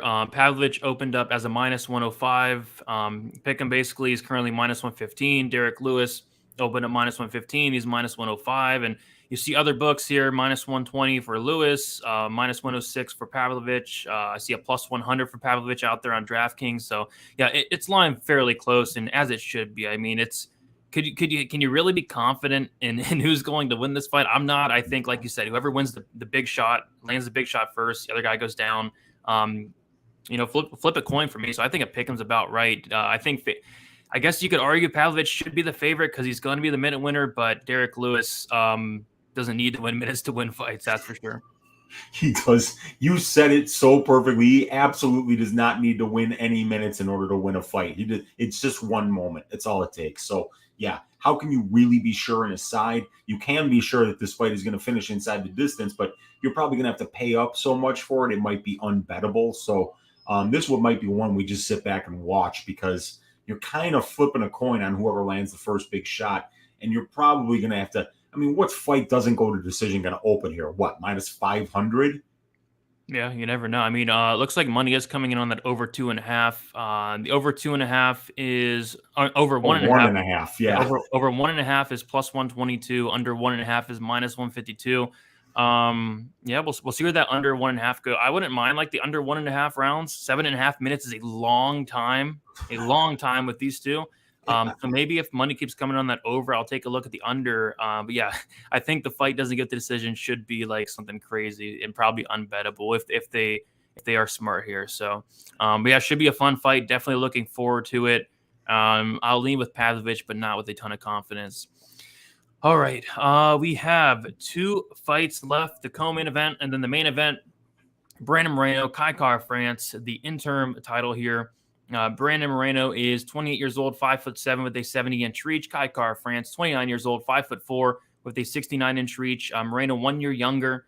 And it's crazy to me, man. Like, Moreno's only 28 years old. It's nuts. And Kai France, young in his own right, 29. Moreno's going to have a 3-inch height advantage and also a 1-inch reach advantage. Moreno is 3-1 and 1 draw in his last 5 fights. A decision win against Jussier Formiga, a knockout win against Brandon Royval, a draw against Davis and Figueiredo, a submission win against Davis and Figueiredo, and then a decision win against Davis and Figueiredo. The first Davison fight was extremely close. The third Davison fight was extremely close. The second Davison fight, Moreno kind of ran through him there.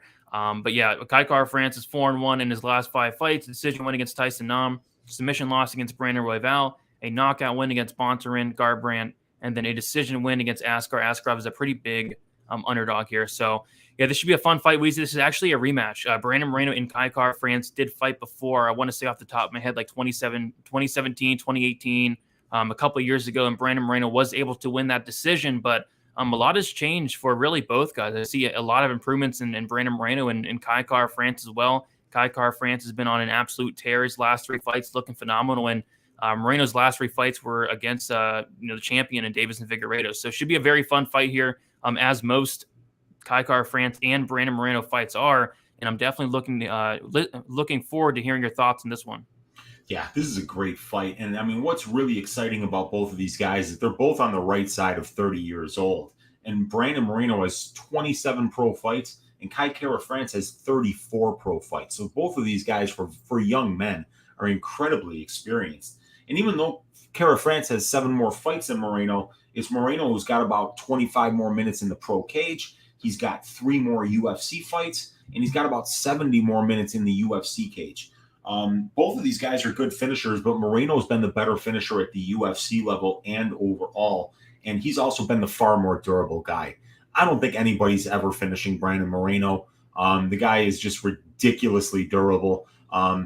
People talk about the Mexican durability. Brandon Moreno is definitely one of the shining examples of that.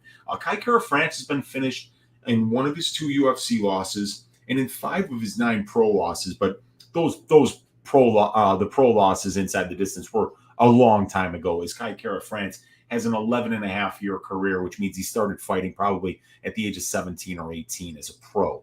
So both of these guys are incredibly experienced. When we look at the striking metrics, like Kai Kara France's striking metrics better, but keep in mind they weren't against as good a competition here. Both of these guys land more significant strikes per minute than they absorb. They both throw more volume than their opponents do, but it's actually Kai Kara France who's got the better striking differential, 1.1. He throws 12.09 significant strike attempts per minute, while it's 8.87 for Moreno, and showing a 65% striking defense to Moreno's 57%. Both of these guys have been knocked down a couple of times. Brandon Moreno's been knocked down 4 times in 12 fights. Kai Kara France has been knocked down 3 times in 9 fights, but neither one of these guys has ever been knocked out at the UFC level. So they're in some bangers. Both of these guys land knockdowns. Both of these guys have got some really nice striking metrics. France, only 3 takedowns in 9 fights. Brandon Moreno, 22 takedowns in 12 fights. So Brandon Moreno's fights are taking place in control time positions about 33% of the time overall, and he's winning about 66% of those control time positions. And for Kai Kara France, it's about 25% of his fights that are taking place in control time positions, and he's getting edged out 13.7% to 11.6%. But his fights are standing 75% of the time, so he's done a really good job, seeing as he's faced 25 takedown attempts, keeping fights on the feet, which is where he wants them. As a matter of fact, Brandon Moreno doesn't even have as good a takedown defense as Kai Kara France. 70% for Moreno, 88% for France. But the strength of schedule is all Brandon Moreno. 2.15 ratio to 1.5 for Kara France, and about twice as experienced competition Brandon Moreno is fighting. The wins are better and the losses are better. So great fight.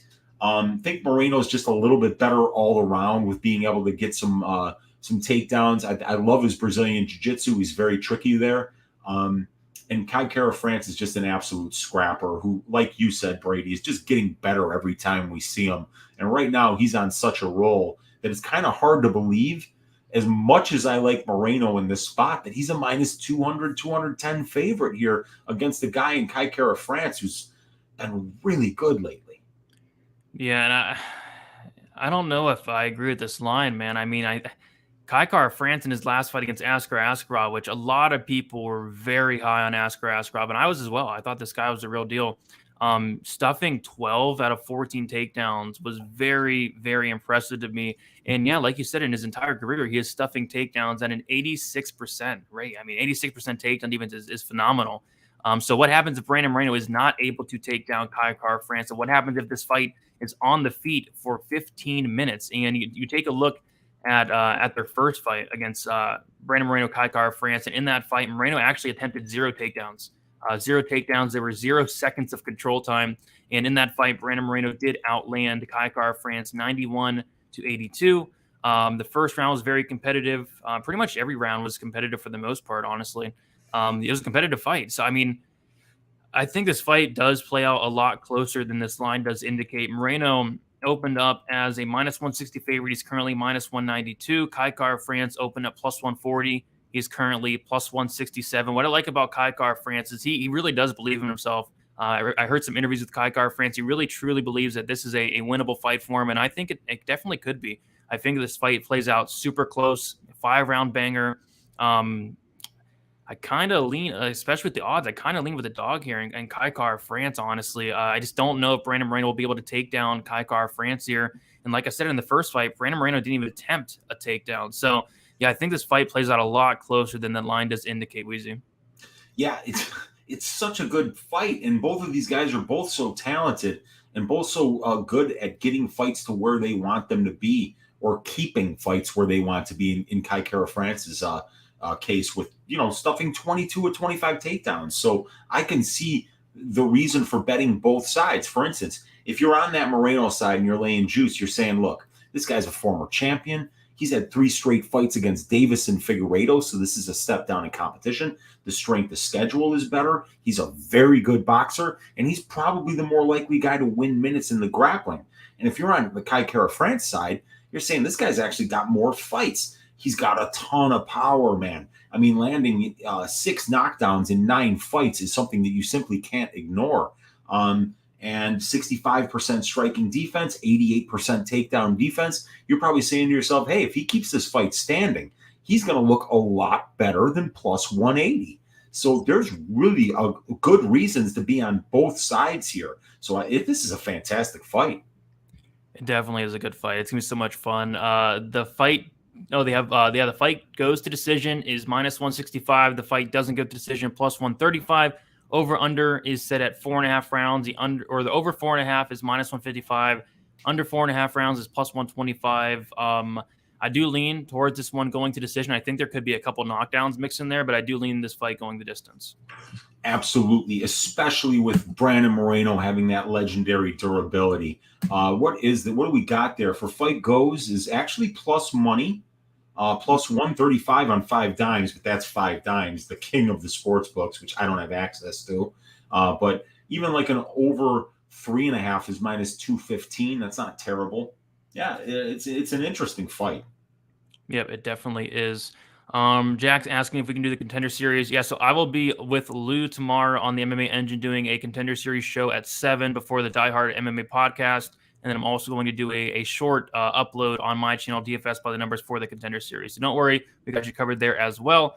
And then also tomorrow, we are going to be doing a main event deep dive. Me and Weezy going to dive deep into this main event, which we're about to talk about for Peña and Nunes. That is going to be around 6:15 p.m. Eastern time on the MMA Engine channel. And speaking of it, let's get into this main event. So we have Julianna Pena going against Amanda Nunes. We have Amanda Nunes, 34 years old, 5'8", with a 69-inch reach. Peña, 32 years old, 5'6", with a 69-inch reach. Peña, 2 years younger. Nunes with a 2-inch height advantage. Same reach there. Peña is 3-2 in her last 5 fights. A submission loss to Valentina Shevchenko.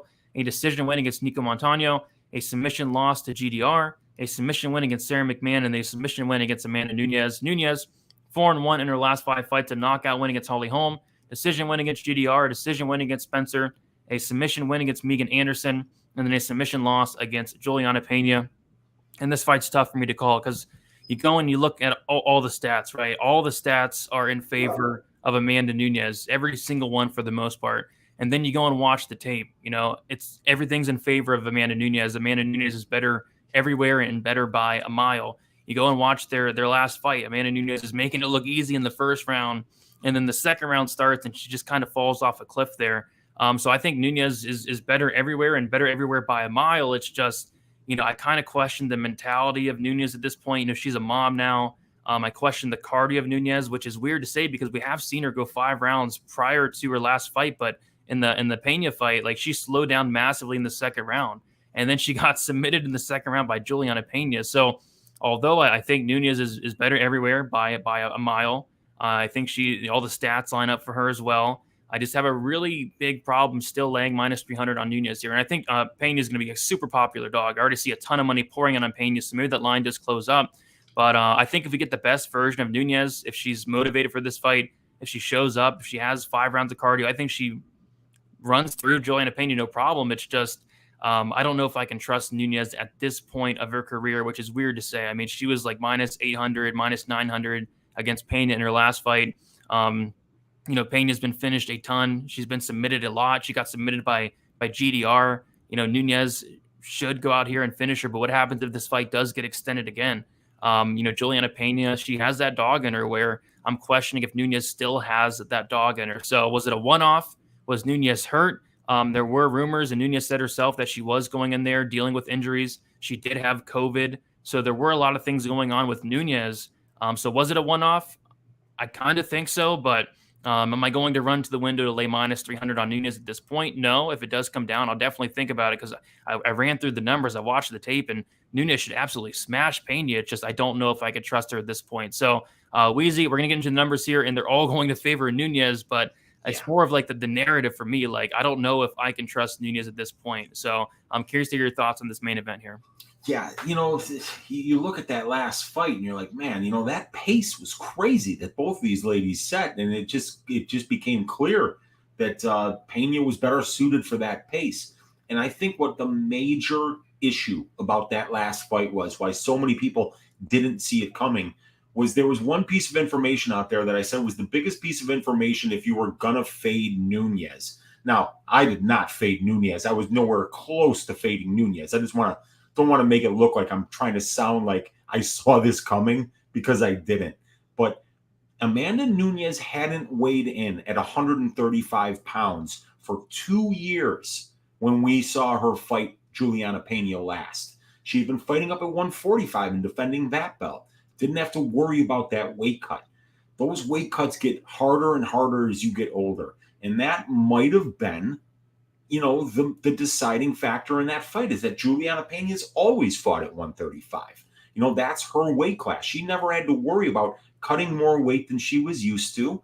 And it showed that when that pace never relented, that it's going to be Peña that probably fights at that pace better this time too, because this is still going to be the tougher weight cut for Amanda Nunes.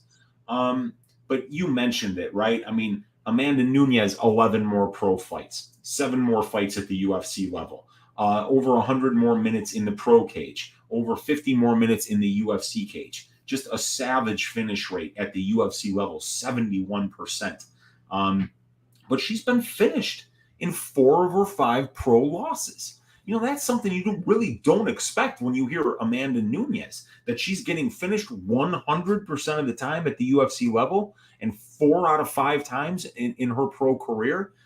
So we saw some chinks in the armor last time, man.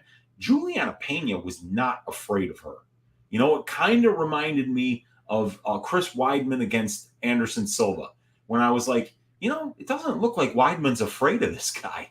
And then at the weigh-ins, Weidman said right in Silva's face, "I'm not afraid of you," and he showed it. And Julianna just showed it too. Julianna is an absolute scrapper. She is so comfortable in the grappling positions. Look at her career: 9 UFC fights, almost 100 minutes, right, in the UFC cage. 39.82% control time for, 36.6% control time against. My God, that's over 75% of Julianna Pena's fights are taking place in control time positions. 29 takedowns 29 takedown attempts for Peña in 9 fights, 18 takedown attempts against. Look at that 22% takedown defense for Julianna Pena. Do you think she wants to be on the ground? Do you think she wants to stand up here? Fuck no. She's gonna sell out for the grappling here. And if she does that and she's able to survive for a while, it looks like she's going to be the one bringing the pace later. Look, Brady, how have you and I done laying juice on women's MMA over the last year? Bad. You think I'm gonna lay minus 300 on Amanda Nunes coming off a loss with having a baby now? And sometimes that first loss in a very long time can be just the signal for what's to come next. it's not like Amanda's over the hill. She's only 34 years old, but she's got 26 pro fights. She's been a champion for a very long time. She still is a champion at 145 here. But how does the weight cut go? You know, that's another thing too. You got to make sure that Nunes has no problem making 135 this time around, because that is going to be a major issue. You might want to see her on the scale before you go laying a 75% implied probability against somebody who's lost to this opponent. So, yeah, this line's too wide, in my opinion. When you look at Amanda Nunes' strength of schedule numbers, they're absolutely fantastic. But Christ, Julianna Pena's are very, very impressive as well. A 2.0 ratio overall for Peña in 8 total fights, a 1.55 ratio in her wins with 7.3 total fights. And she's losing to really, really good competition in GDR and Valentina Shevchenko. So, yeah, man, it's dog or pass for me here. I got to be on this Peña side in terms of the betting line. If this is a show me spot for Amanda Nunes, we gotta show that she's still hungry and still wants to be the 135-pound champion. Because if she loses this fight, she could still just be that 145-pound champion probably for the next 5 to 10 years. You know, nobody's going to challenge her up there. There's nobody in that division that's going to come even close. So, yeah, man, I'm leaning Peña here. I think the value is on the Peña side. Yeah, I mean, I don't know. I mean, it could be, but it also, like, we could look back after the fight and say Amanda Nunes was minus 260 against Julianna Pena. And she goes out there and she runs through Julianna Pena like most were expecting in the first fight. Like, if Amanda Nunes shows up at her best, she dominates Peña. It's not even close. But yeah, the narratives are what's scaring me away. And just in general, I'm not laying minus 260 on women's MMA. So I will have no action on this main event from a money line perspective unless Nunes does get like down to like better than minus 200. Then I might take a look.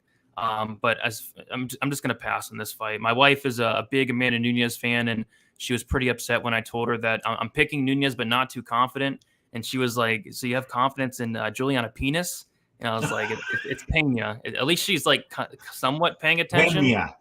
Peña, not penis there. But yeah, she's Amanda Nunes' biggest fan, and it sucks because she always works on pay-per-view nights, right? And she finally got to watch an Amanda Nunes fight the last time out, and I had a bunch of friends over. We're all having fun, and we were watching the fight, and it felt like a dream. It felt like a dream, like, you know, Amanda Nunes, the GOAT, she got beat by Julianna Pena. And then my wife was really upset there. And every time I brought it up, she'd get mad. But yeah, I don't know. I can't be confident in Amanda Nunes. I really can't. But like I said, it could either look like the line should be closer, or it could look like Amanda Nunes, it was a one-off and she should be minus 1,000 like she is in every other fight. So I won't be touching it from a money line perspective.